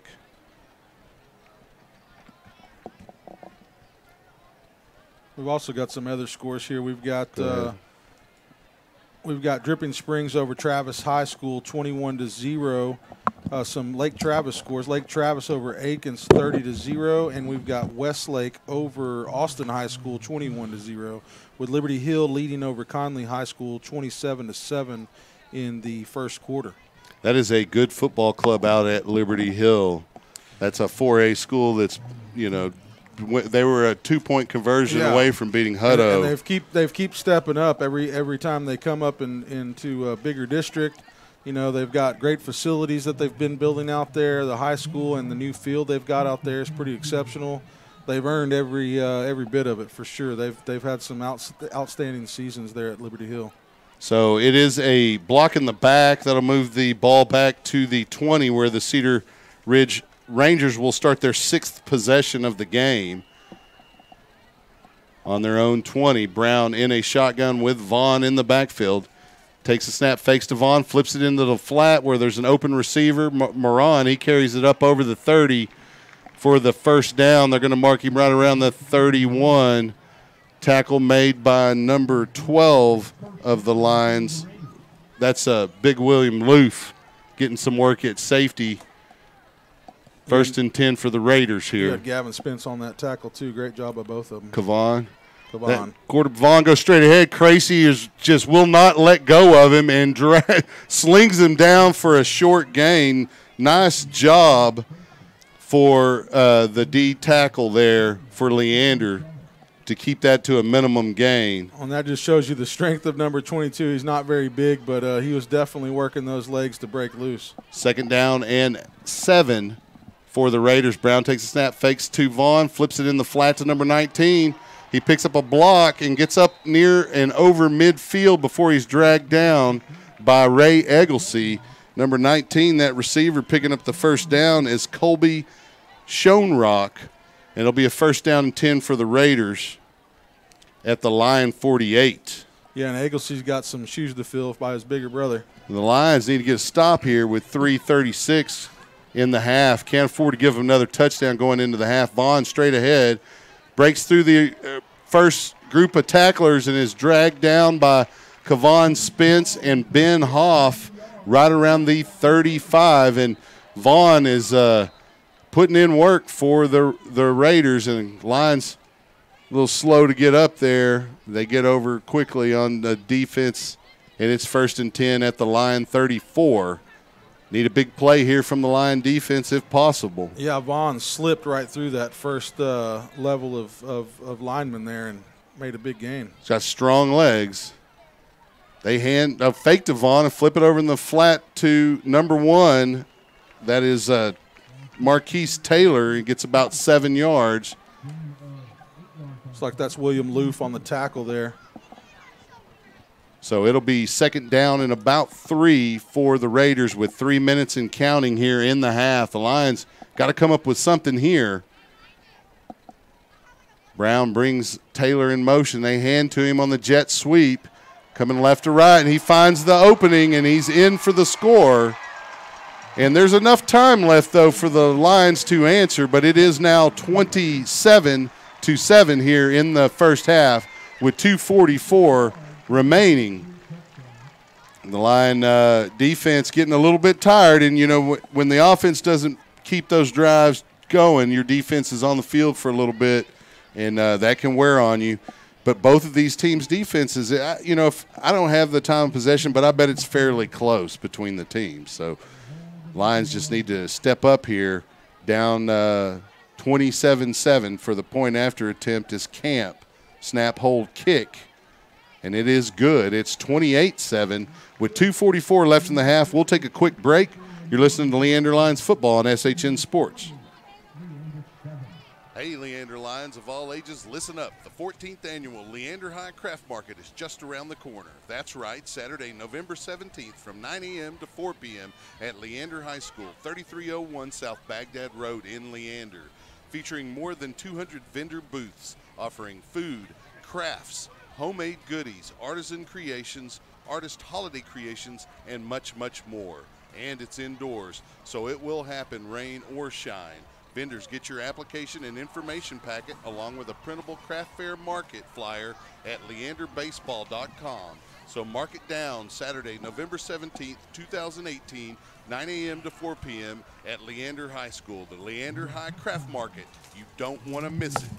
The Leander High Craft Market is a production of the Leander High School Baseball Booster Club and is not a part of Leander High School nor Leander Independent School District. So welcome back to the Palace. Back deep to receive for Leander. We have Dotson and Addison LaRue, although none of the kicks have been returnable to this point. camp to kick off for the Raiders here with 2:44 left in the half. Leander needs to come up with some kind of answer here late in the half to get some momentum going into the locker room. And LaRue fields it at the 3s, up over the 10, cuts up at the 15, up over the 20 to the 21, where he is stopped by number 3, and that is Lee Rhines, a senior wide receiver and obviously special teams player for the Raiders. And the Lions strategize over on the sidelines here on what they're going to do on this drive. 2:37, you got a lot of field in front of you, but and even in this offense, it's very manageable to get down the field and score points here. At the very least, try to get a field goal. This is the 7th Lion possession of the first half. They had a touchdown on their first one, and they had a turnover on the second one. The rest have been punts, except for one was a turnover on downs. Carter keeps, finds a little soft spot in the middle, carries up over the 25 to the 28, where he's slung down there by the sophomore middle linebacker, number 40, Brett Hartgrove. It's going to be second down now for Leander, getting close to the 2-minute mark. Yeah, I think they need to continue to keep running up the middle, but and keep doing what they're doing as part of their game plan. But they've got to get these receivers involved. They're sucking in these DBs. Got to take advantage of that. Well, they had loosened them up early, and since then they've been pounding it, and so the defense is starting to tighten up in that box. You got to loosen them up again. Carter fakes straight ahead, keeps. He finds himself on the outside, gets the first down, steps out of bounds, and we got a hit out of bounds, and so the Lions get a break with 1:49 as that'll advance the ball another 15 yards from the 32, which should put the ball right around the 48 or 47-yard line, rather, for Leander. Yeah, that's a break they need right there. They got to put some points on the board here before halftime if they want to, stay close with Cedar Ridge up 28-7, and that's a good break there, but very elusive run there by Carter. Was able to slip a couple tackles, get outside, and pull the penalty on the right on the out-of-bounds line. Yeah, he already had the first down. Yeah, and Carter, if you watch him run, he's definitely one to take the game into his own hands and make things happen, and he gets the magic going on offense. He can get this spark that they need. He can be dynamic. Yeah, he's definitely a good team leader on the offense. He's under center right now. Takes a snap, and they hand off to the running back in motion, LaRue. He picks his way forward for a gain of a couple. That's not best McDaniel. clock. Yeah, it was McDaniel. Yep. And so we got a timeout, Cedar Ridge. And the Lions will appreciate that with 1:42. It's going to be second down now, ball at the Cedar Ridge 48-yard line. So it's going to be about 2nd 7 for the Lions as they take advantage of the opponent timeout and go over to strategize here. We'll stay with the broadcast here. The Lions, as I mentioned, had a touchdown on their first drive, had an opportunity on the second drive after a turnover, but turned the ball back over to Cedar Ridge. Then they had a punt on their third possession, a punt on the fourth possession. Got the ball into Cedar Ridge territory right around midfield when they turned it over on downs in that fifth possession. Got a couple of first downs in the sixth possession and punted, and here we are in the seventh possession of the half. And so the Lions have had their opportunities. If I'm calculating, it looks like we probably left 2 touchdowns on the field. One of those, the turnover on downs possession, had a touchdown pass, just barely miss Ishmael Sanchez's outreached hand, would have probably changed the outlook of this second quarter. Yeah, we definitely got to get Ishmael Sanchez involved. And, we've been pretty fortunate with the weather today. Right now, though, you look off to the east on the radar, and there's some pretty big storms off to the east. Hopefully they'll stay away. Carter takes the snap, moves to the right, has LaRue, pitches to LaRue. LaRue gets the first down and then out of bounds. Nice effort by the senior wing, Addison LaRue, as he's looking to build on an early successful season so far. Yeah, you see some flashes over there. Actually, they're going to say he's a little bit short. It's going to be 3rd down and 1, so I guess he stepped out right at the 42. 1:35 is your time in the half here. 3rd down and 1. Lions break the huddle in the double wing formation. There's a single receiver at the top and bottom of the formation. In motion is LaRue. Pitch goes behind him. It's McDaniel. Ball's on the ground, scooped up by the Raiders, and they have the ball at the line 43 as Carter waited a little bit too long to make that pitch, and it got behind McDaniel and got on the carpet, and it looked like that was number 43, Tyler Swanberg, the junior defensive end, to scoop it. And so with 1:27 left in the first half, the Raiders have an opportunity here to add to their already sizable lead. Line defense really needs to bow their neck here. Yeah, it was a tough turnover right there for Leander. They seem to be moving down the field and shoot themselves in the foot. Brown barks out his cadence, takes the snap, fakes to Vaughn, throws it in the flat to Moran, who picks up 8, 10 yards, 12, 15. He's on the left sideline. Finally run out of bounds right around the 25-yard line. It'll be a first down with 1:18. Yeah, it was a great job by the receiving corps there of Cedar Ridge. Lions need to adjust to that play there. Cedar Ridge is picking us apart on that. First down and 10. Brown takes the snap, hands to Vaughn straight ahead this time. He gets a few yards, tackled by number 44, Evan Smith, after a gain of about 5. It's second down and 5 now. Well, it looks like he had a nickel out there that was ready, and he saw the play develop, but the receiver did a good job blocking, and then the runner was very patient and took advantage of it. Pass in the flat to number 19, cut down by A.J. Nelson.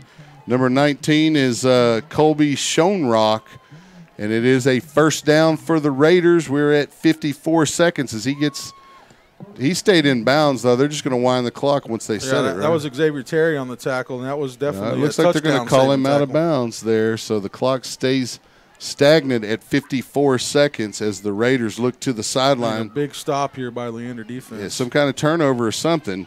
Brown in a shotgun with Vaughn. First down and 10. First and goal, rather. Fake to Vaughn, flips it in the flat to number 12. Spun down at around the 5 by number 2, A.J. Nelson.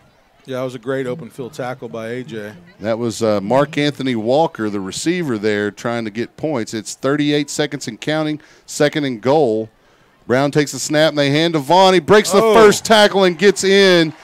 Diego Costa was in the backfield. And he almost took the handoff. He was too high when he hit Vaughn, and Vaughn gets his third touchdown of the evening. And that was just a 4-yard touchdown run for Vaughn. Although impressive run, as he almost had his head taken off by Diego Costa, the defensive end for the Lions. Yeah, that just shows you his ability and how slippery he is, along with his strength. Don't let the size fool you of number 22. Yeah, he's the total package there for the Raiders. And after the point after attempt is up and good, your score is 35-7 at the half. So Leander has a big hole to dig out of here going into the half. They started out gangbusters and looked like it was going to be a pretty good ball game, and a couple of drives that got away from us. The Lions have, like I said, left probably 14 points on the field here in the first half. It could easily be 35-21. Yeah, well, you're looking at 2 turnovers. One of them not being taken advantage of on the turnover that they had against Cedar Ridge.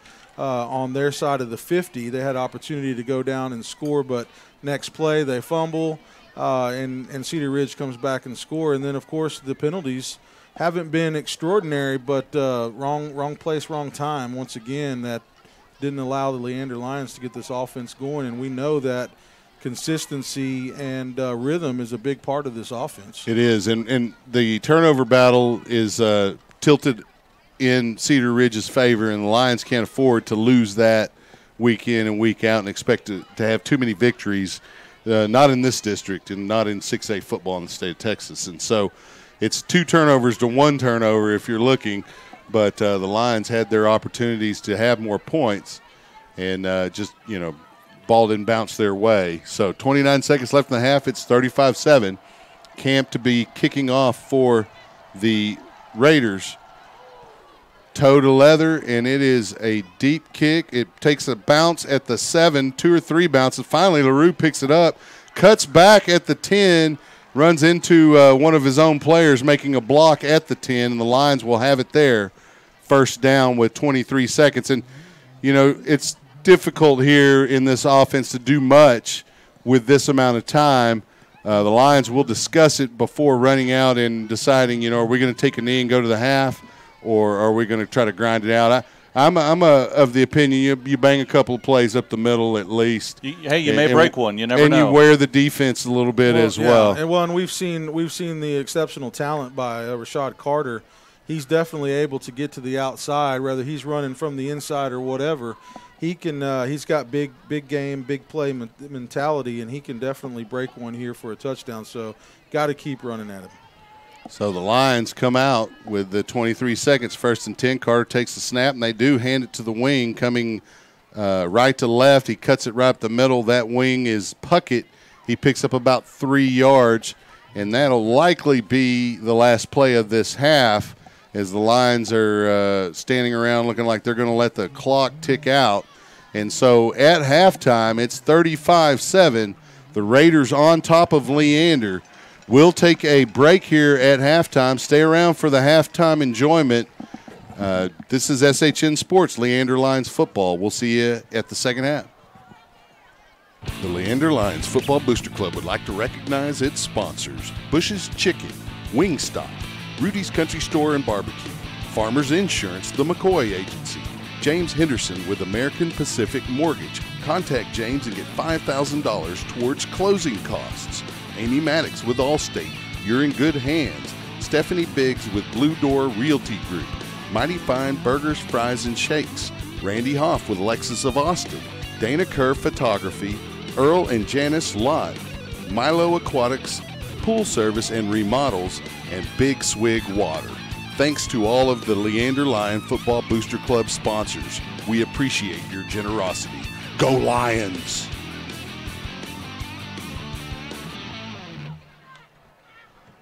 Hey, Leander Lions of all ages, listen up. The 14th annual Leander High Craft Market is just around the corner. That's right, Saturday, November 17th from 9 a.m. to 4 p.m. at Leander High School, 3301 South Baghdad Road in Leander. Featuring more than 200 vendor booths offering food, crafts, homemade goodies, artisan creations, artist holiday creations, and much, much more. And it's indoors, so it will happen rain or shine. Vendors, get your application and information packet along with a printable craft fair market flyer at leanderbaseball.com. So mark it down, Saturday, November 17th, 2018, 9 a.m. to 4 p.m. at Leander High School, the Leander High Craft Market. You don't want to miss it. The Leander High Craft Market is a production of the Leander High School Baseball Booster Club and is not a part of Leander High School nor Leander Independent School District.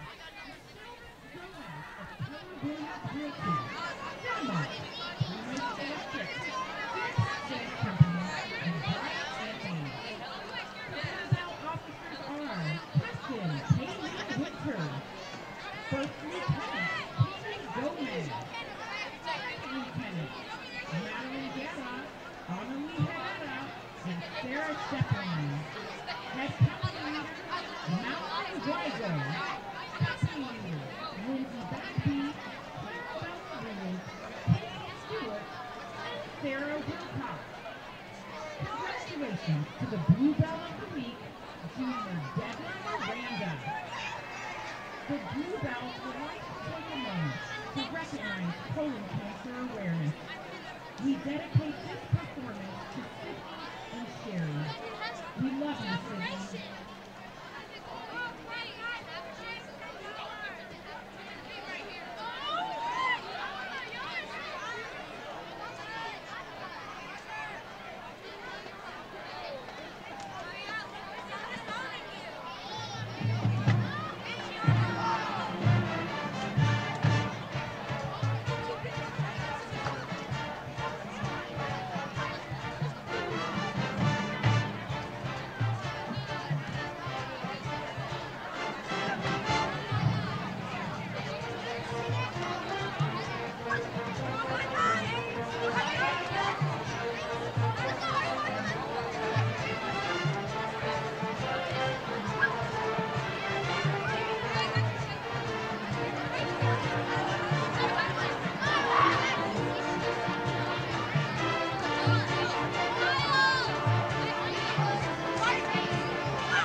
Ladies and gentlemen, please help me welcome to the field the Leander High School Marching Band.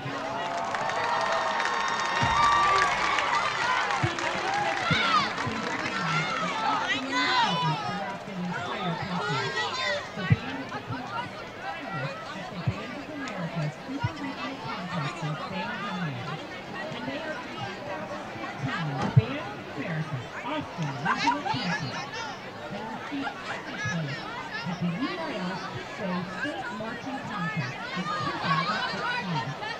The Leander High School Marching Band also competed for Bands of America Grand National Championship, where they were named the Class 3A National Champions and 6th place in the country. Congratulations to outstanding members of the week. Woodward, Emma Baldwin, Brass, Amy Keller, Passion, Erica Elston, Color Guard, Paula Gonzalez, and London Sanders. Section of the week, Clarinet. This evening, the Leander Band will be presenting their 2018 production Pregame, featuring the music of their talented Philip Glass, Henry Mancini, Astor Piazzolla, and Arturo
gentlemen, the Leander High School Marching Band. The Leander Band would like to thank their incredible parents, amazing administration, and institutional support from Coach Tim Smith. A special thanks to our sponsors, Quick Garden, Dr. Eggleston, and Family First Healthcare, Dr. Higgins at Family Emergency Room, Modern Shade, Taylor Morrison of Texas, Texas Concrete, and Cedar Orthodontics. We're grateful for your generosity and support of the program. If you would like to give back to the Leander Band, text GIVE to 512-640-2525. Let's hear it one more time for the Leander High School Marching Band.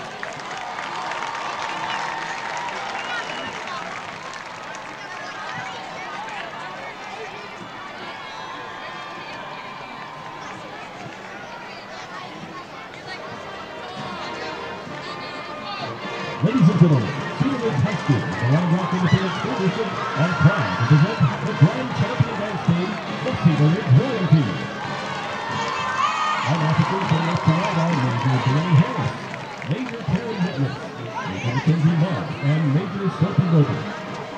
Headline officers in the center are Lieutenant Colonel Thane Crosley and in Wood Colonel Amanda Merritt. Special officers are Jane Cox, Sandra Perez, Vice President Abby Rogers, and President William Bedbell. The T9 member of the week is Megan Harris. Officer's choice is Taylor Basil. Royalty will now perform a string of jazz routine to Call Me, played by our phenomenal Regal Band.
The Cedar Ridge Royalty managers are Selena Martin, Emily Martinez, and Kate Katz. The Cedar Ridge Royalty dance team is directed by Stevie Baldwin Sutton and Kristen May. The Cedar Ridge Band will be performing after the game.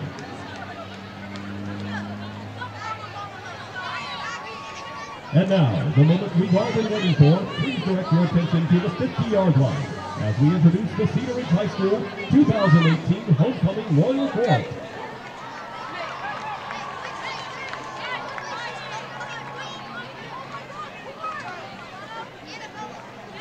Representing the freshman class, freshman Countess Isabella Jones.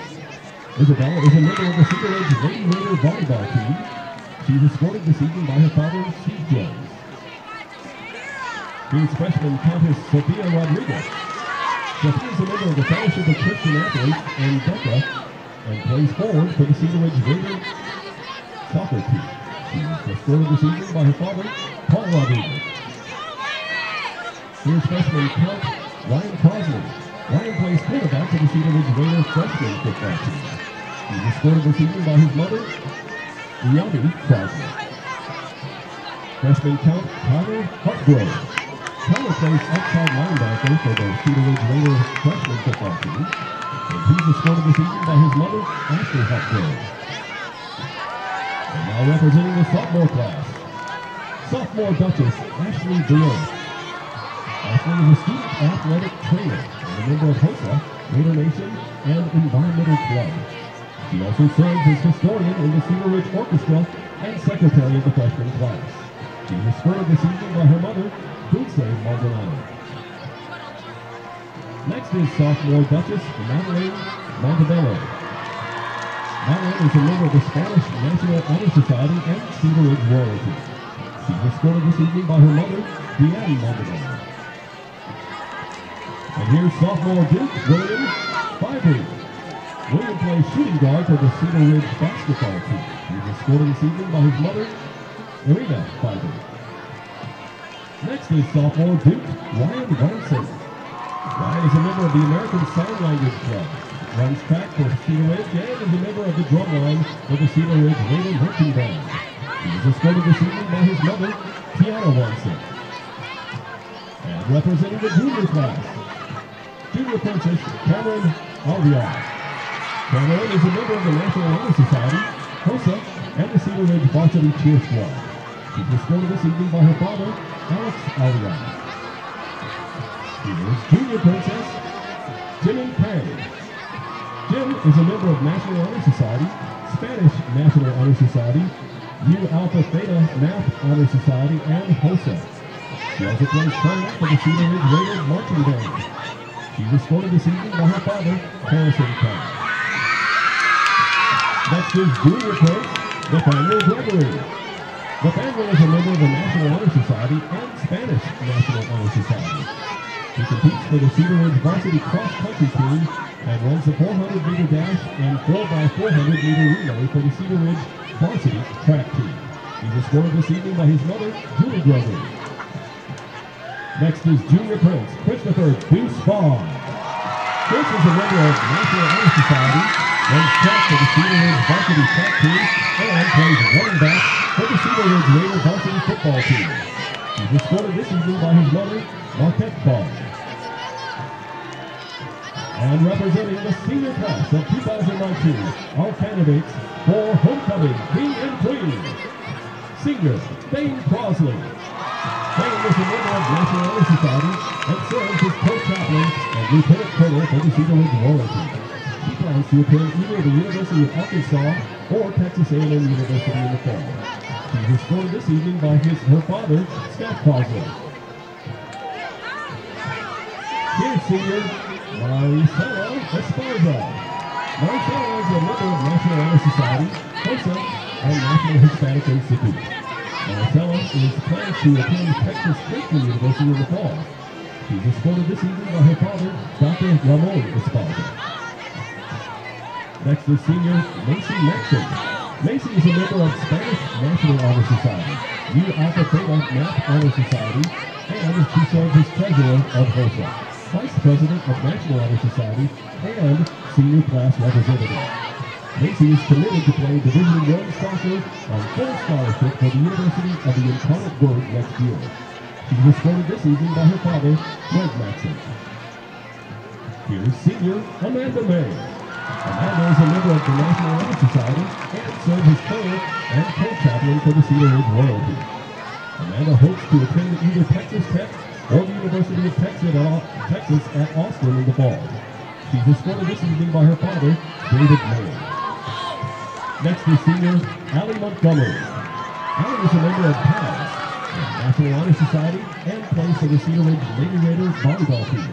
She plans to attend Texas A&M University in the fall. Allie is escorted this evening by her father, Scott Montgomery. Next is senior Tyler Hernandez.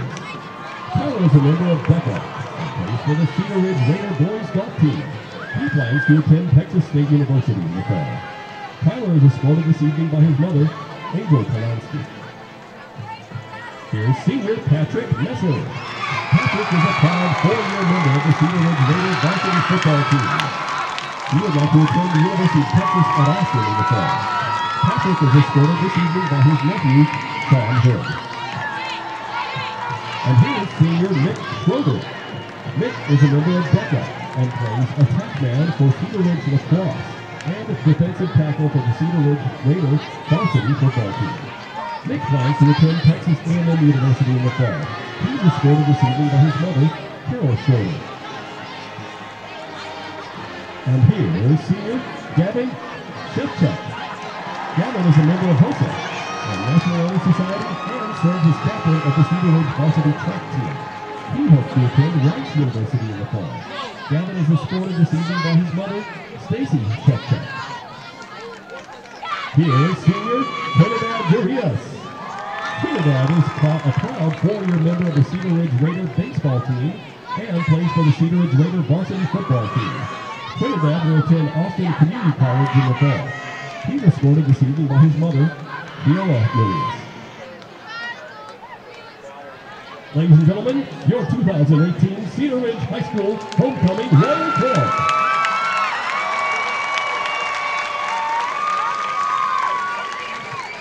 Joining us to crown your king and queen this evening are G.A. Kim, principal of Cedar Ridge High School, and Heath Ward, associate principal of Cedar Ridge High School. And now, your 2018 Cedar Ridge High School Homecoming King, Patrick Messer.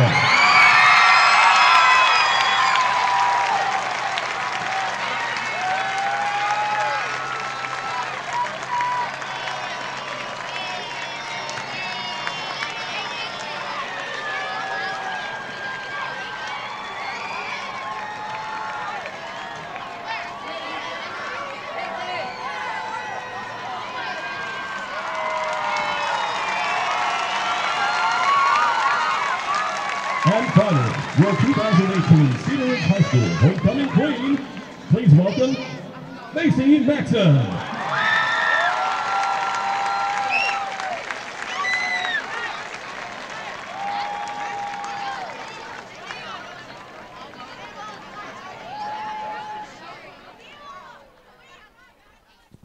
Welcome back to Kelly Reeves Athletic Complex. We're going to do some of the stats here from the first half, team stats.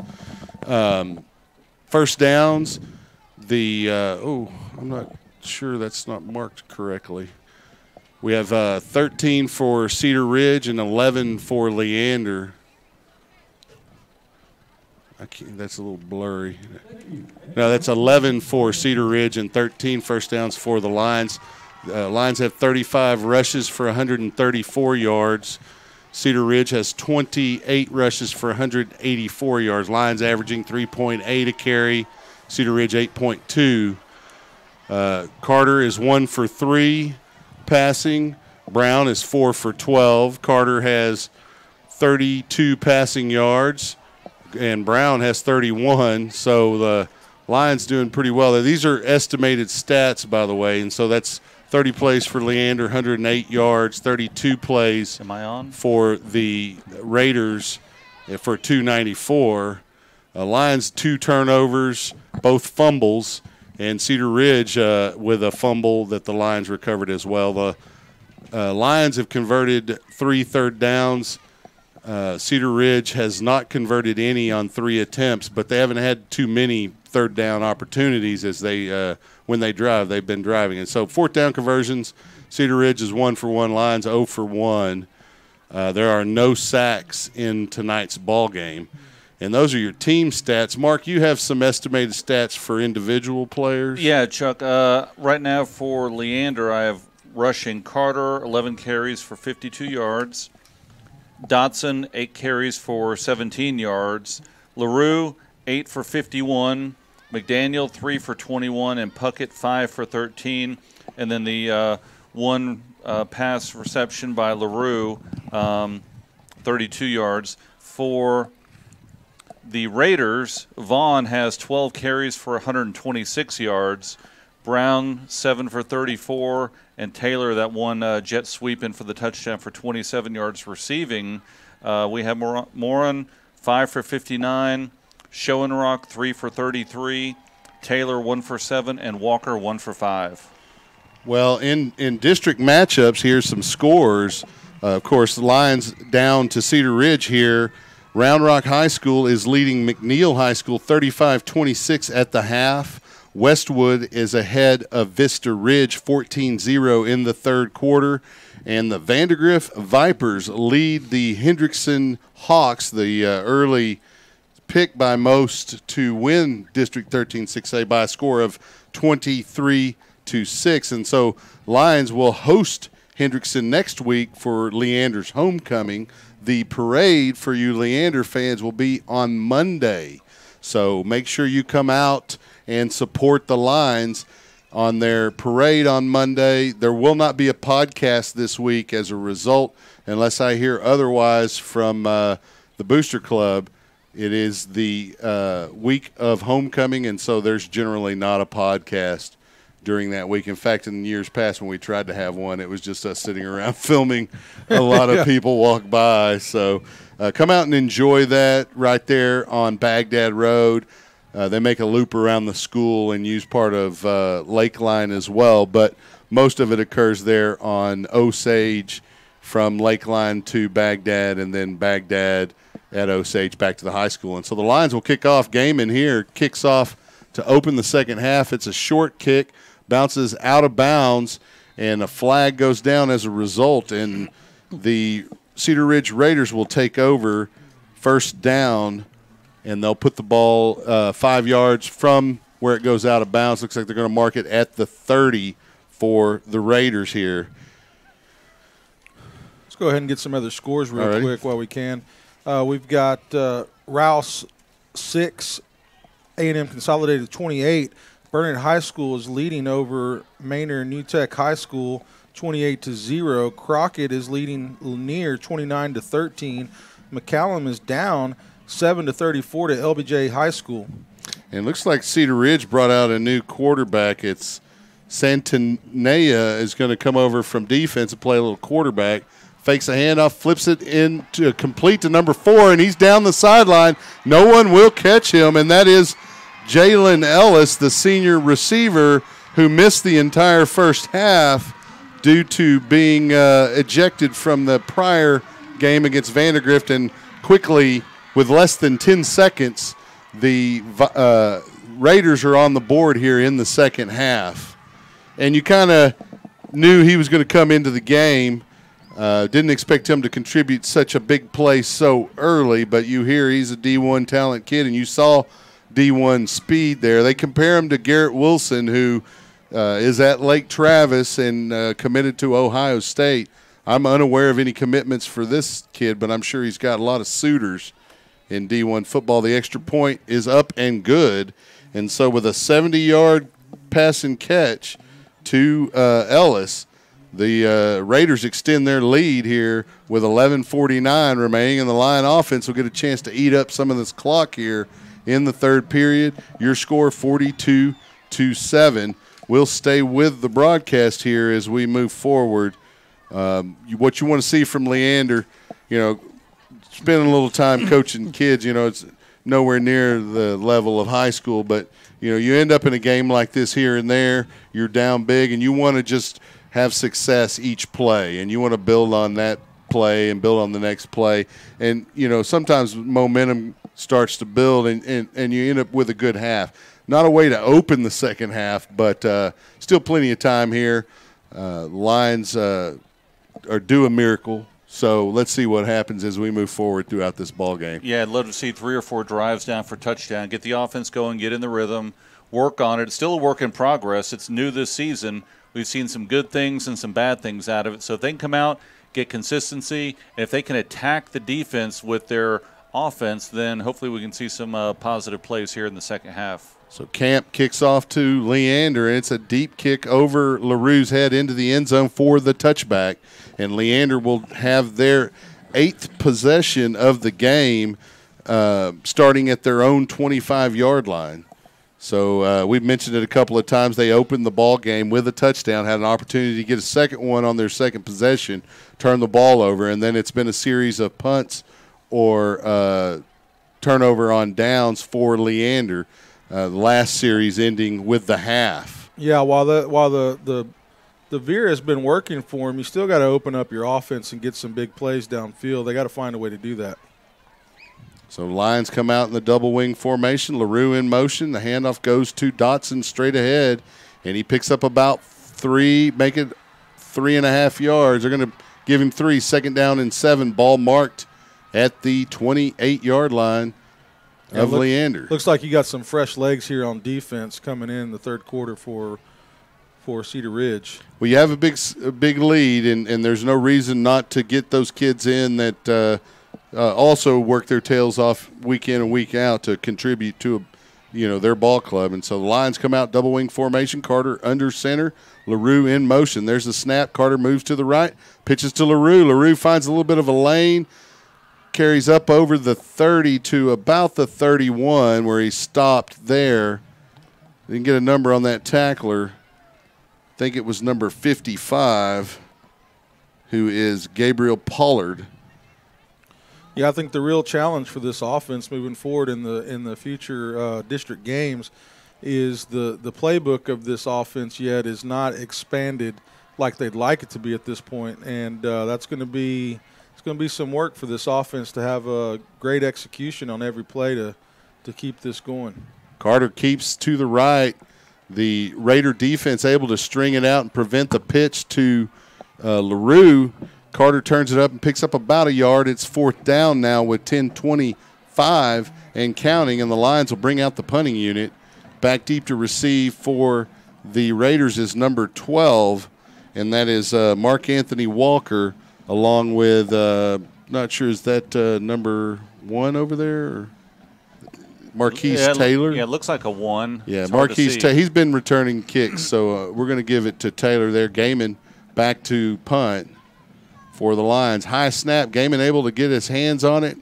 Gets a decent enough punt considering the snap, but it goes out of bounds beyond the 50. We'll see where the referee stops on that sideline. He's going to mark it at the Cedar Ridge 45-yard line. So with 9:48 remaining here in the third period, the Raiders will have their second possession of the half and their 8th possession overall. Maybe it's their 9th possession because I think I might have written one of the possessions on the wrong page. So. Well, this defense, they're going to be challenged here this second half. Gut check time. We mentioned before in the past with the RPO offense, they were on the field a lot. Mm-hmm. This time the possession time hasn't been as excruciating, but yet you can only get beat for so long before that mental starts taking over, as you see right now. And number 23 breaks down the left sideline. Touchdown-saving tackle by Ray Egglesey at about the Lion 22-yard line. There's a 35-yard run right there. That is Jacorian Isaac, a junior running back. It looks like they got a good 1-2 combination as he's got a pretty good low center of gravity as well, more size than Vaughn. They hand to him again, and he's hitting the backfield, breaks that initial tackle, and then is wrapped up. So that was Wakama there first, and then he broke that tackle, and he met Ben Hoff and Dyron Dixon for no gain. It's 2nd down now for the Raiders here, up big on the Lions with about 9 minutes left here in the third period. So the quarterback is still Santillana. He's in a shotgun formation. He takes the snap, fakes to the running back, and flips it out to the big receiver who shows that speed again down the sidelines, and that's Jalen Ellis. And that is sub 4.4 speed right there down the right sideline for another score for Ellis. Yeah, you watched him. As soon as he caught that ball in stride, he was gone. There was no stopping him. Yeah, so far for Ellis, 2 catches, 92 yards, 2 touchdowns. Yeah, 2 plays and 2 touchdowns. That's pretty impressive for anyone at any game. Yeah, that's the second time to touch the ball. That's what I mean. 2 touches, two touchdowns. And it's a big lead here now for the Raiders here. Plenty of time left here in the second half as Camp lines up the extra point. It's up, and it's good. And we'll take a break here with 8:53 remaining. You're listening to Leander Lion Football on SHN Sports. The Leander Lions Football Booster Club would like to send a special shout-out to its platinum sponsors. First, James Henderson with American Pacific Mortgage. Contact James and get $5,000 towards closing costs. That's James Henderson with American Pacific Mortgage at hendersonlending.com. Also, Big Swig Water. Big Swig balances thirst-quenching bubbles and fresh flavor for a crushable beverage enjoyed any time of day. The can is bold, but the bubbles are refreshing, not overwhelming. It's perfect for hydrating during a weekend at Zilker Park, a weekday lunch, a night out, and everything in between. Anywhere around Austin, Big Swig sparkling water brings a bubbly zip and burst of flavor, delivering Texas-sized refreshment. Crack one open. Thank you, Platinum sponsors, for sponsoring the Leander Lions Football Booster Club. Go Lions! So we're back here at Kelly Reeves Athletic Complex, where the Raiders, on top big of your Leander Lions here in the third quarter, camped to kick off for the Raiders. Back deep to receive for Leander. We have Xavier Dotson, number 21, and 34, Addison LaRue. And Camp puts his foot into it, and it's going to be another touchback.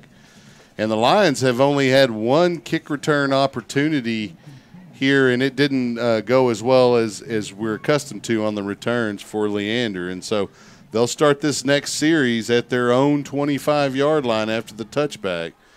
And the Lions need to possess the ball here, eat some clock, and, have success as an offense. And so the offense breaks the huddle from the sideline, comes out to the line of scrimmage. Yeah, you have to wonder, does this offense start getting frustrated without having those big plays thrown at them from the sideline? Of course, a lot of the handoff goes straight ahead to Dotson for a gain of 4. Be 2nd and 6. Number 99 on the stop, Austin Tuataloa. Austin Tuataloa. That's a good defensive tackle name right there. So it's 2nd down 6. The Lions get the play. Carter walks over to the sideline to get it. There's about 18 seconds on the play clock, 8:22 and counting here. 2nd down and 7. Lions break the huddle in a double wing formation. Dotson, the fullback. In motion comes LaRue, or is that LaRue?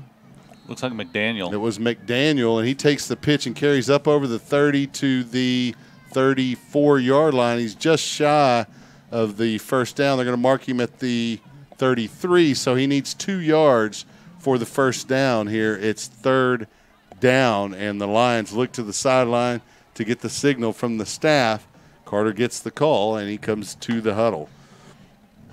The Lions just need to continue to grind the clock and pound the ball, wear that defense down as best they can. 3rd down and short. Carter under center, double wing formation. LaRue in motion. Carter drops back, looks to pitch. He's dropped before he can. Great job by the Cedar Ridge defense. That looks like that was number 5, Trinidad Urias, on the stop, and it's 4th and about 4. And the Lions will bring out the punting unit. Back deep to receive for Cedar Ridge, Marquise Taylor, number 1, and number 12, Mark Anthony Walker. Yeah, you can see this offensive line. They don't they run a little bit differently up there, where they try to run around, get the cuts, and this whole left side didn't even really touch anybody, as the defense is already seeing where that ball's going. Nice punt by Gaiman. He had some pressure, and that's returned by Taylor. Straight ahead, takes a lick up over midfield, and it is in line territory right around the 47. I didn't see who laid that. Yeah, that was Wesley Weingart. Came up and just laid him out right there. Great hit. Yeah, he made him pay, but Taylor jumped up. He felt that they're going to mark the ball at midfield, so they are just shy of midfield. In fact, it'll be 1st down. This is the 10th possession for the Raiders here. 7:15 remaining in the 3rd period. So it looks like they have stuck with Santillana as the quarterback, and he hands off straight ahead to 23, Isaac, and he's stacked up after a gain of a couple. Getting up off the bottom is Wakama, Kracy, and 44, Evan Smith. It's going to be 2nd down and 6. 6:55 and counting. Santillana, the quarterback, takes the snap, hands off to Isaac straight ahead. He tries to pick his way ahead, and he stopped for a short gain by Evan Smith. Also there, number 58, Dyron Dixon, the sophomore linebacker. It's now 3rd and 5 as the Lion defense trying to stand up here and prevent the Raiders from getting another score here in the third period. Santillana in a shotgun formation with Isaac, the running back. Takes the snap, fakes to Isaac, flips it out in the flat to number 12. Ball's in the air. It's on the ground, and the Lions may have it. It's at midfield. Let's see.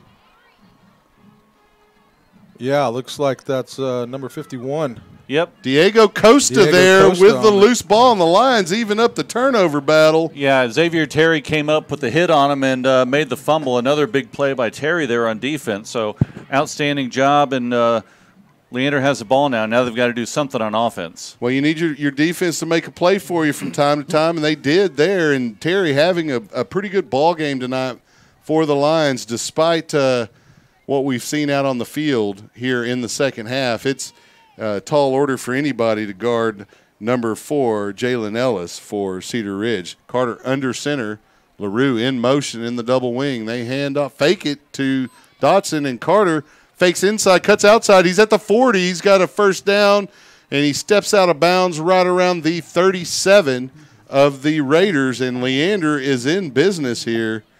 First down and 10 inside Raider territory with 6:02 left here in the third period. This is the 10th possession for Leander. Once again, Carter showing his speed and agility. He bounced outside, and he's so swift whenever he makes his moves. It's very deceiving on how fast he actually is. They're very fluid moves, and you can see that especially in the open field. And so under center is Carter in the double wing formation. LaRue in motion left to right. They hand off to Dotson straight ahead. He breaks through the first group, and he's in the secondary. He's at the 20-10-5. Touchdown, Lions! Number 21, Xavier Dotson, breaks through, and that's where you see the wear and tear of a defense there in the middle. And Dotson makes them pay with a 37-yard touchdown run. And that's what the offense is designed to do. You may get a 1, you may get a 2, you may get a 4, but if you keep plugging away, you may get that 37, and that's what it's supposed to do, and it paid off right there. The Lions take a little while to answer the Cedar Ridge flurry, but they do get a touchdown here. Gaiman with the extra point, and it is 49-14 with 5:53 remaining in the third period. We'll take a quick break here on SHN Sports. We'll be right back. Hey, Leander Lions of all ages, listen up. The 14th annual Leander High Craft Market is just around the corner. That's right, Saturday, November 17th from 9 a.m. to 4 p.m. at Leander High School, 3301 South Baghdad Road in Leander, featuring more than 200 vendor booths offering food, crafts, homemade goodies, artisan creations, artist holiday creations, and much, much more. And it's indoors, so it will happen, rain or shine. Vendors, get your application and information packet along with a printable craft fair market flyer at leanderbaseball.com. So mark it down, Saturday, November 17th, 2018, 9 a.m. to 4 p.m. at Leander High School, the Leander High Craft Market. You don't want to miss it. The Leander High Craft Market is a production of the Welcome back to Kelly Reeves Athletic Complex, where the Lions just scored to cut into the Cedar Ridge Raider lead. There's 5:53 remaining here in the third period. Kicker Eli Gaiman will line up, and Lions likely to kick deep here, but you never know. They might put one of those little short 10-yarders straight ahead and try to get a quick possession. We'll see. Gaiman lines up, toe to leather. It's a short pooch kick on the left sideline, and it goes out of bounds. Gaiman and the Lions, this seems to be a strategy that they're not looking to allow the Cedar Ridge returners to have any big plays here on the special teams. And it appears to be part of the strategy, as it's happened numerous times. Yeah, you give up 5 yards in this situation. To the 30. To the 30, not that big of a deal. You know, one thing to make mention, one thing this Lion team – and what we've seen in the past with these Lion teams is they don't give up. They do have pride. and they do keep fighting till the bitter end of these games. Leander being one of the smaller 6A schools, they don't have the substitutions that these bigger schools do. And so you see a lot of heart in these guys that keep playing throughout this game. Handoff straight ahead. The defensive line there to smother it.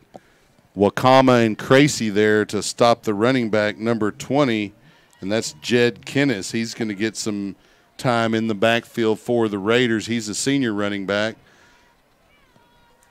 So it's 2nd down and 11 after a loss of 1 on that play. Snap. Santillana looking to pass, hits Moran on the slant, and he is in the open up the seam, and they won't catch him as Moran takes it to the house, and that is a 70-yard touchdown pass by Santillana. I'm going to get that name one of these times. And, little slip screen, and he was able to cut through, and nobody back there, and no one's going to catch him. Yeah, that was a nice little design on the play, and the Lions had a couple of defenders there after he caught it, but they didn't have a good angle, and Moran ran right by them. So they line up the extra point attempt, and Camp's attempt is up, and it's good, and they add to their lead here with 5:12 remaining in the 3rd period. Real quick, let me go over some scores here. In District 13, Round Rock 47, McNeil 34, 6:19 left in the 3rd quarter.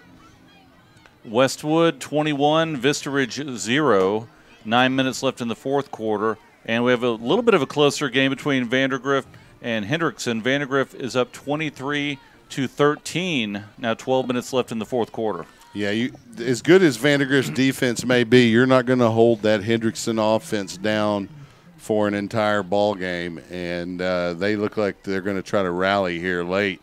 And this might be the early decider about who wins this district here, 13-6A between Hendrickson and Vandergrift. Cedar Ridge was in that conversation, but they lost to Vandergrift in overtime last week. And so the Lions kind of taking a little bit of the brunt of the frustration from Cedar Ridge for last week's loss, as they add to their lead here, and the Lions need to continue to play with pride and see what they can do offensively and continue to build what will be one of the better rushing offenses in the area when it gets clicking full tilt, and they're not there yet by any stretch. The Cedar Park Timberwolves are leading Cy-Fair Cinco Ranch 14-13 in the 4th quarter with about 3 minutes left in that ball game. Cedar Park starting to turn their season around. LaRue takes the kick at about the 8 and carries up over the 20 to the 22, where he's stopped by number 3, Lee Rhines. Yeah, let's get a couple other scores here. A&M Consolidated 35, Rouse 9. Taylor is leading Salado 22-12 in the 3rd quarter. We also have, keep going down here, Crockett is up 29-13 over Lanier. LBJ 34-7 over McCallum. Dripping Springs is up 49-0 over Travis. And Lake Travis is up 51-7 over Aikens. Carter takes the handoff, and the ball's on the ground. Lions able to recover it there quickly to get on the ball as McDaniel. The handoff went to LaRue, who got about 3 yards, and as he was trying to get a couple more, the ball got poked out. Yeah, he's had a few ball control issues in the past. Outside of that, he's an exceptional player. He just got to learn how to wrap that up and get his hands on it. He's had some pretty good ball movement, turning corners, so forth. Just got to get a good grab on it, hold it tight, high and tight. So we got a 2nd down and 8 here. Ball at the 23 for Leander. Carter takes the snap, hands off to Dotson straight ahead. He picks his way up over the 30, real close to the 1st down yardage at 32. Will depend on the spot. Yeah, and you see Dotson looking for daylight out there. They're going to say he's about a yard short. So it'll be 3rd and 1 for the Lions. And, you know, I wouldn't be surprised to see a quarterback sneak here from Carter just to get the first down and move the chains. Lions line up in a double wing formation, Dotson the fullback, and they do just that. Carter goes straight behind the guards, and he carries up over the 35 to about the 38 as the Lion offensive line got great push there for the first down. So the Lion drive continues here. Ball marked at the 37 of the 38 rather of Leander. Yeah, Riley Wells, number 55, did a great job.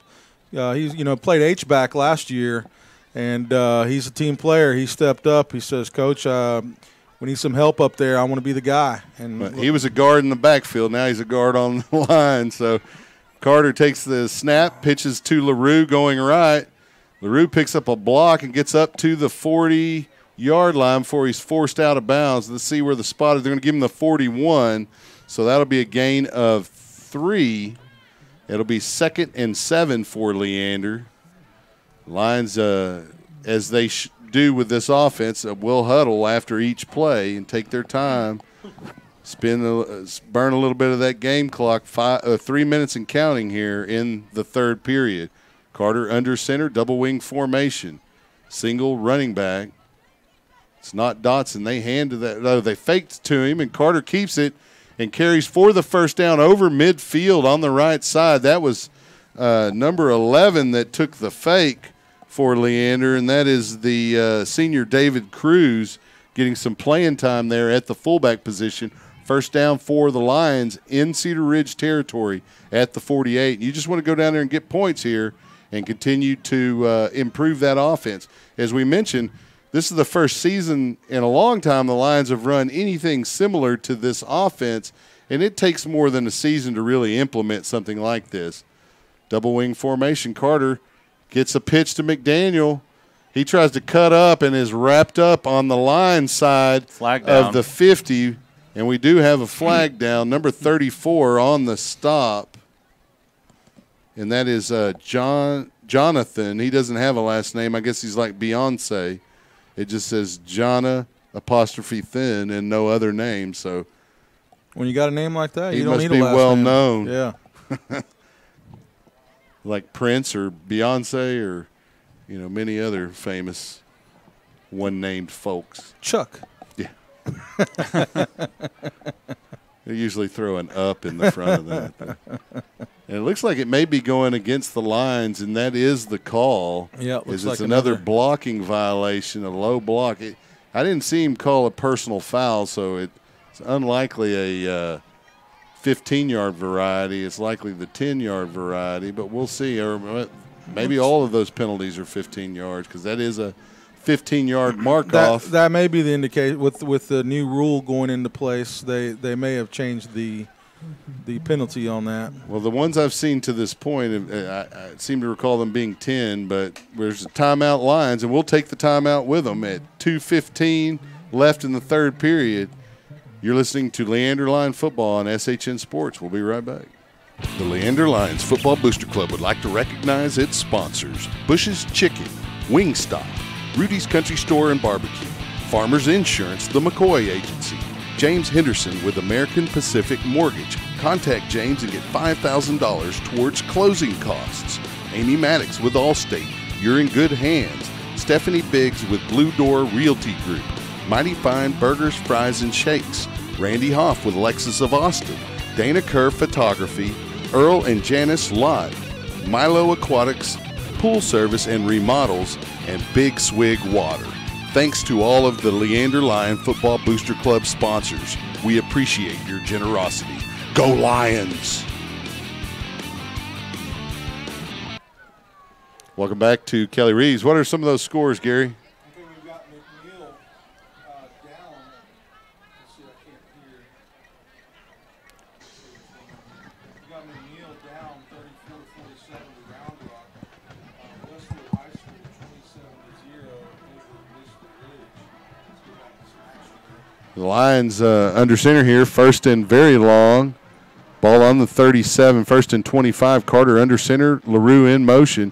Fakes the handoff ahead to Cruz, and they hit the receiver in the seam with an incredible catch Ishmael Sanchez with a Odell Beckham-esque grab along the seam there to really nice gain. It's still second down, but it's 2nd and 7 instead of, 2nd and 20. So great pitch and catch there from Carter to Sanchez. The Lions come up to the line of scrimmage under center, double wing formation.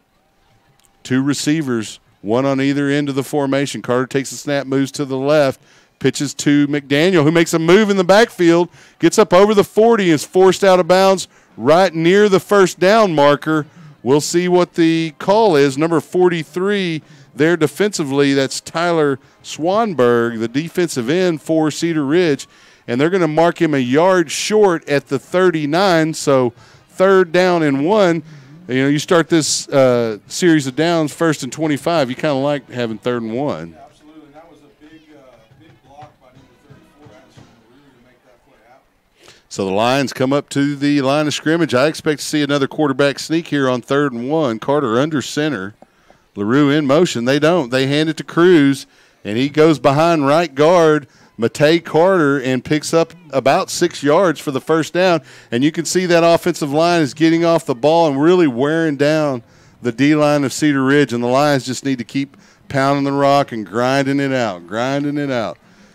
They just need to add points here and have something to build on going into Hendrickson next week, because whether Hendrickson wins or loses, they're going to come in to Bible with a bit of an attitude on homecoming on Friday. Carter under center, 1st and 10 at the 33 of the Raiders. In motion is Puckett. They hand to Puckett up the middle off of behind Riley Wells, and Puckett refuses to go down, although he's stacked up. They're going to mark him at the 31 for a gain of 2. So it's going to be 2nd down and 8 for the Lions. They need to get to just outside the 23-yard line for the first down. Carter gets the signal. He looks over at the play clock. He sees he's got plenty of time, gets into the huddle. There's about 30 seconds left in the 3rd period.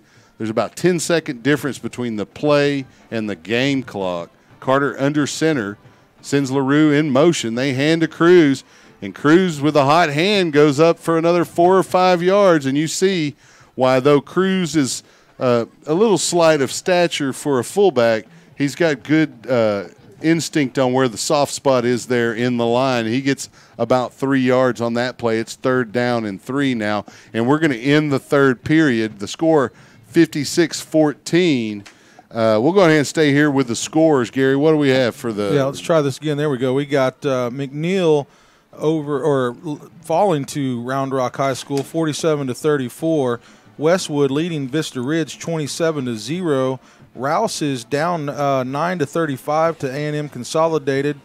Let's see, we've got Crockett High School 29, Lanier 13, McAllen falling to LBJ 34-7. Dripping Springs is leading Travis High School 49-0. We'll see some other notable games. Lake Travis 51 over Aiken 7. We've got Del Valley 7-0 leading over Bowie. I thought Bowie was going to be a little bit stronger this year. They haven't had much of a chance to take the lead in any of these games. Westlake is leading 47-0 over Austin High School. We've got Conley falling to Liberty Hill. Big score, 61-21, and that's at halftime. Now have an update on that Vandergrift Henderson score with 8:12 left in the 4th quarter. Vandergrift 26, Hendrickson 20. So as we open the 4th period here, the Cedar Ridge Raiders have a big lead on Leander. It's 56-14. The Lions have the ball 3rd and 3 at the Cedar Ridge 26-yard line. The double wing formation, the Lions come out in that standard set.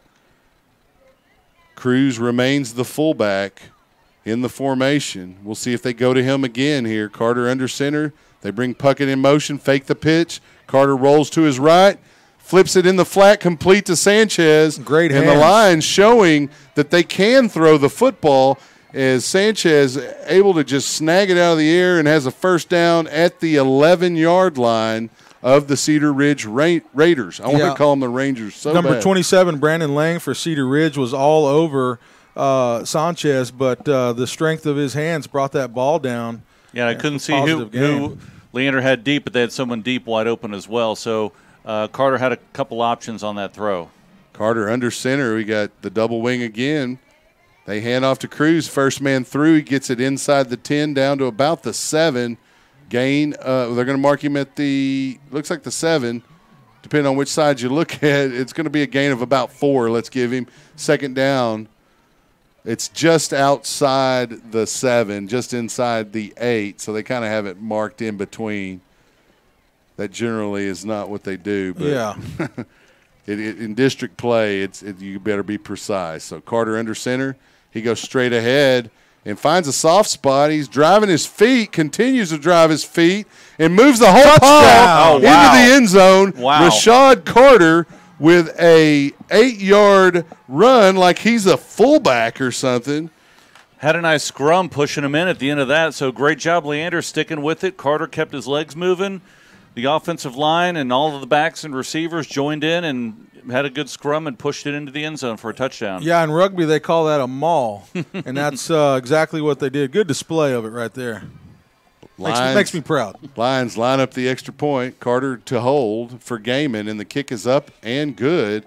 And so your new score, Cedar Ridge 56, Leander 21 with 10:54 left here in the ball game. And the Lion defense just needs to come out and make a play.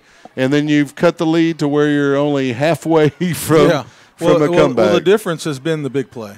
And, that's what's got this defense, and that's what's got the score at 56 is the big play, and they've done an exceptional job. We've seen 2 quick scores with number 4, the D1 Jalen Ellis coming in here.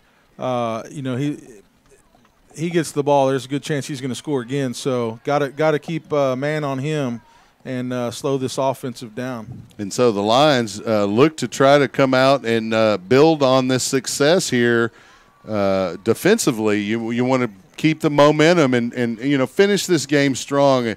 You may end up and likely will end up on the wrong end of this score. Sure. But if you can cut the lead and continue to hold them at 56 going into the end of this game, then you have something that you can build on going into Hendrickson and Vista Ridge, past that, Westwood, et cetera. And the Lions are that close from being really, in these games. Yeah. And so, again, a few mistakes early, and then some big plays in the second and third period by the Raiders have really sunk the Lions' opportunities tonight. Yeah, they can't afford mistakes, that's for sure. They've got some good challengers they've got coming up against them. Gaiman to kick, and he gets toe to leather, and it's fielded at about the 8-yard line. Going left to right is number 7, Moran, and he is rolled out of bounds by number 3, Xavier Terry, at around the 30-yard line. Yeah, that's something that we talked about during the podcast and during last game. They had 4 or 5 big plays that really opened it up last week, and same thing tonight. 4 or 5 long touchdown plays or long runs, and that's the difference right here in the ball game. I mean, you see the offense stall a couple times for Leander, but you can't give up those 40, 50, 60-yard plays for touchdowns. Yeah, it makes it really hard to stay in ball games when you get down big. Lions ready to play some defense here. Quarterback Santilla keeps it. Good read by the quarterback as he had the running back number 20. He kept the ball in his pocket there, Kennis, for a little while, pulled it, and was able to pick up 8 yards off the right side. Second down, make it 7 yards. Second down and 3 for the Raiders. Justin Santillana in at quarterback. I believe that's number 2. His jersey is a little wrinkled. It is. And they hand off to number 20. He finds himself in the secondary on the right side, ridden down after getting into line territory right around the 40. And looked like that was Xavier Terry on the tackle. Terry on the tackle, and the running back, number 6. Well, no, it can't be 6. 6 is defensive end. Number 20. 20 Number was on 20 the run. was the running back.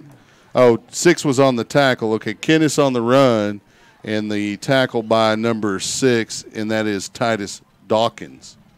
So it's 1st and 10 for the Raiders, and they hand off, fake it, Going to the left is Santillana, and he's wrapped up by a few lines. Wakama and number 48, Hoff, there with 44, Evan Smith. And so the Lions combined for a 3-person tackle, gain of 1 there on the running back. And I think that was 22. So Vaughn is back. No, it's 23 who's in. It's Isaac at the running back. They hand to Isaac going left to right, and he's stacked up right around the 35 by those Lion linebackers. And it looks like he comes squirting out, but I think the whistle was blown as he obviously was down. The ball is going to be marked at the 35, and it'll be 3rd down and about 7 or 8. So the Lions need to come up big here. This is 2-down territory for the Raiders. 8:47 left on the clock and counting. Santillana in at quarterback, takes the snap, looks to throw, hits the receiver number 3, and he is separated from the ball. That was Rhines, and there quickly was number 6 for Leander, and Dawkins making some noise here in the 4th quarter in the secondary for Leander. It's 4th down now. Dawkins has a lot of track speed. His brother runs track at UTSA. It was a receiver for Leander a couple years ago, Michael. Yeah, he was pretty fast for sure. So Santillana, the quarterback, Isaac, the running back for the Raiders. Shotgun formation, 4th down. They're going to go for it. Santillana takes the snap, rolls to his left, gets a pass complete to number 3, and he has a 1st down. And that is Rhines with the reception. And, you got to have a little bit tighter coverage there, and you see a little bit of the inexperience from Dawkins as the Raiders pick up a 1st down here with 8:26 and counting here in the ball game. Santillana under center takes the snap, hands off to Isaac going to the left. He carries it down to the 20, where he's tackled by Ray Egglesey, number 16. Gain of about 5. It'll be 2nd and 5 for the Raiders. Santillana going to be under center again. They got like a pro set going here. Takes the snap, hands off to Isaac. That's 24. It's a new back. Tackle made by Weingart in the backfield. Nice play as there was a lot of green there for number 24, Ivan Rodriguez. And he could have had a touchdown on that play if it weren't for Weingart. It's 3rd down now here and 7. Lions, again, they got to come up with 2 big plays here, although Cedar Ridge may attempt a field goal as they're kind of close. Depends on their kicker. Camp looks like he's got a pretty good leg so far. Santillana takes the snap, hands off to number 20, who cuts up the right seam and has a 1st down, breaks a tackle, and he's dropped just shy of the goal line. That is Jed Kinnis, and it'll be 1st and goal for the Raiders. I didn't see who made the stop there for Leander, but Lions got to do it a little bit further upfield than letting him get about 18 yards on that one as he breaks a couple of arm tackles. Kinnis did a great job of getting that ball turned upfield and running north and south on that. Great job by number 20. Yeah, can't arm tackle these guys. Santillana hands straight ahead to Kinnis, and he's wrapped up shy of the goal line, and that is number 52, Wakama, on the tackle from the defensive end spot. Good job by Wakama. It's 2nd and goal now for the Raiders, 6:40 and counting in the ball game. Santillana and at quarterback takes the snap, and they hand it to number 20. He carries it off the left guard, and he's in for the score. That is Kinnis getting a touchdown for the Raiders, and they add to their lead here with 6.5 minutes left in the ball game. The Lion defense is obviously a little tired. They've been out on the field probably more tonight than at any game this season. And, we talked about it in the coaches' show. The schedule progressively has gotten tougher, and it's gotten tougher exponentially. It's the, team – first team you play, we beat them. They're pretty good, but not great. And then we play Pflugerville, probably twice as good as Weiss. And then we play Stony Point, probably twice as good as Pflugerville. And here we match up with Cedar Ridge, and I'm guessing they're probably twice as good as Stony Point. Yeah, and then we got Hendrickson coming, and they're still trailing by 6 to Vandergrift, 26-20, with 5:38 left in the fourth. So we've got them next week, and that's going to be quite a bit of a challenge for this defense. So, it goes back to finding the rhythm and quit beating yourself up on the field. With the penalties, the early part of this game where they lost the control was getting behind the chains, and then of course the turnovers, and and then naturally you can't the deep balls to number 4 Ellis, and well, there's the certainly big plays by the running back. You can't have those. You got to be able to control those, because each one of these teams has playmakers, and they've got D1 talent on each one of these teams that have the capability of scoring big yardage. Certainly explosive offense. You don't think you're going to hold them down all game long, but the Lions get that second touchdown early, and they have a lot more momentum than when they would have or than they did when they turned the ball over there after getting the turnover in Cedar Ridge territory. And so you wonder, would the outcome be different? Maybe not, but it certainly would be a closer score. The Lions would have been playing with a little more inspiration. That second and third quarter was explosive for the Cedar Ridge Raiders, especially coming out of the half and adding Ellis to their offensive roster, which was already impressive. And momentum builders come from all directions, right? So, the turnovers, the penalties that went against Leander gave momentum for the Cedar Ridge team. So there's the kick, fielded by Dotson at around the 4. He runs from left to right up over the 15 to about the 17 where he's stacked up. Lions will have the ball there. On the stop, number 40, Hartgrove, the sophomore middle linebacker, getting some special team tackles as well. So 63-21 is your score. The Lions have about 6 minutes, 22 seconds here to work with. You'd like to see them just grind it out, eat up the rest of this clock, and finish with a touchdown going into next week. We'll see what happens here. Lions come out, have a new quarterback. That's number 8. He may not be on our roster. Yeah, Jefferson. DeCorian Jefferson. And he carries the ball straight ahead for a few yards. You're exactly right, though. You want to see a good drive here, them get down, score some points, because what they've showed here in the past couple touchdowns is that they show that this works. This offense works if you execute, and you got to be able to execute this plan flawlessly to keep the ball moving. Okay, that's number 9 at quarterback. It's Joseph Choto. He's a sophomore. Takes the first snap, hands off, or the second snap, hands off straight ahead to the fullback. It's probably Cruz. I didn't see. Let's see who gets up there. And it is David Cruz. He picks up real close to first down yards. They're going to mark him a yard shy. They're going to mark it at the 26, so it'll be 3rd down and 1. You're 5:20 and counting here in tonight's ball game. And Leander's had a lot of sophomores in these games, and they're the future of this team. Getting to know this offense early, and it's going to be successful by the time they're seniors. Choto hands off to Cruz straight ahead, and the Raiders stack him up for no gain. It's going to be real close. It depends on the spot. The one on the Lions side's got him marked at the 32, which is real close to a first down. Let's see what they say. They're saying he's about a half yard short. And so the Lions will send out the punting unit. You mentioned this sophomore class. They also have a pretty good freshman class running through this district, undefeated to this point. Both the A and B teams got wins last night. And the rain's starting to come down here at Kelly Reeves Stadium. Well, you knew it was going to happen at some point, and the band starts running for cover here, punt formation. Gaiman gets the snap.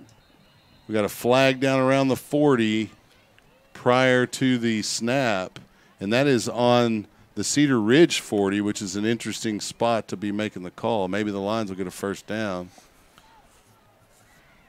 But going back to the Well, let's wait till this call here. Yeah, it looks like they're going to say it's against Leander. Delay a game.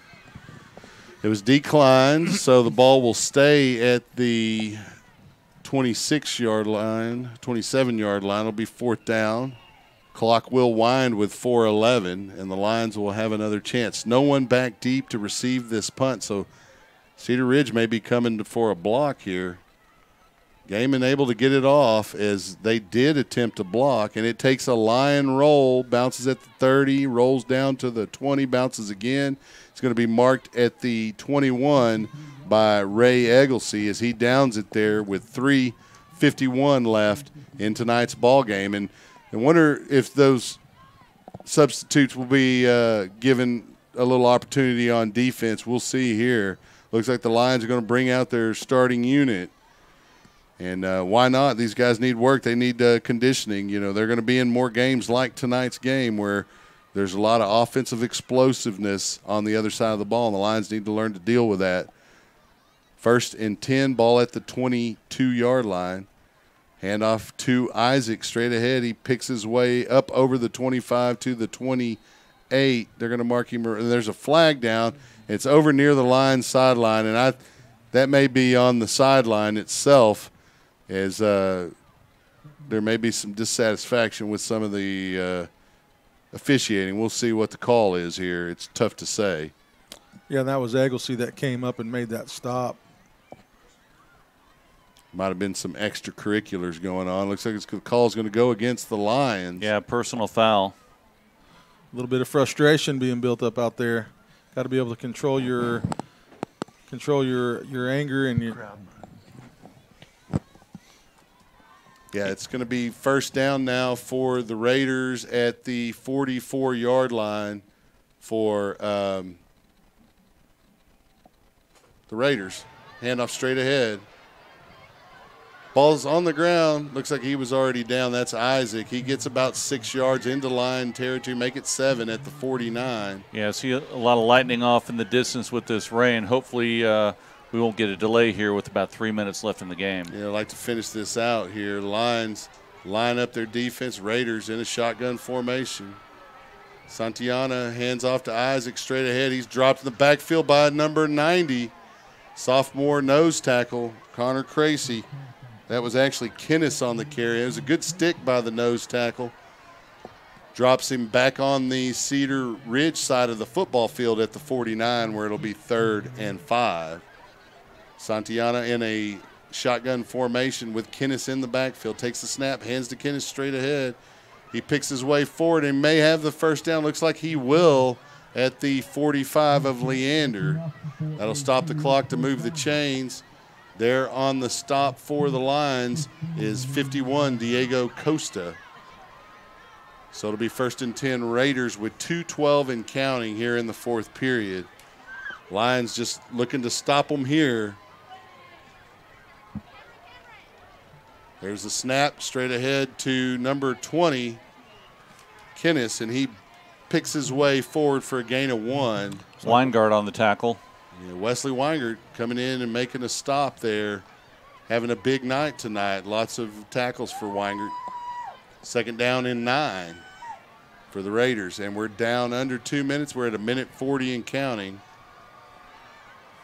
Santillana at quarterback takes the snap, hands off straight ahead.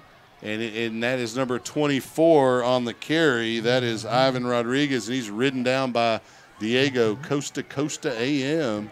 4th down for the Raiders with 1:21, or 3rd down rather, at 3rd and 8.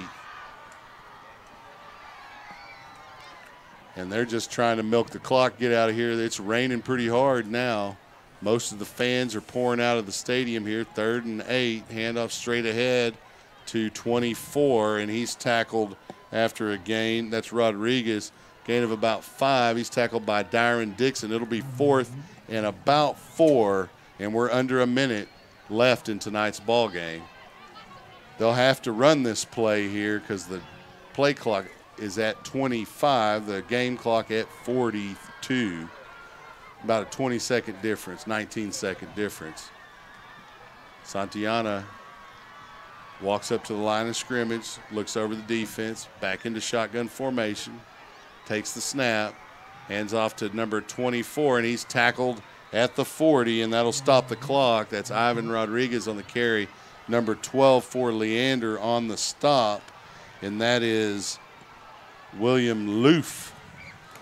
Big Willie Loofs. And so with 21 seconds and lots of rain, I would probably expect the Lions to come out here and take a knee. They're just going to run the clock off, in fact. And so that'll be your ball game, ladies and gentlemen. The Cedar Ridge Raiders, I want to call them the Rangers, but they're the Raiders, beat the Lions 63-21. Can we get a score updates, Mark, from the other district games? Let me pull those up real quick here. Last update I have here is McNeil losing with about 11 and a half minutes left to Round Rock, 53-41. And Vandergrift is still up on Hendrickson 26-20, but they are in delay. Okay. And Westwood 27, Vista Ridge 7 final. Well, that's your game here tonight here on SHN Sports. For Mickey Holden on camera, Gary Gutierrez on color, Mark Sickles on stats and color, and Rich Hensley on production. I'm Chuck Kracy. Tune in next week for the Lions homecoming matchup between or as they host Hendrickson coming into Bible, and come out for the parade on Monday. Make sure you're there. Thank you for listening. We'll hear you next time. See you next week. Good night. Good night.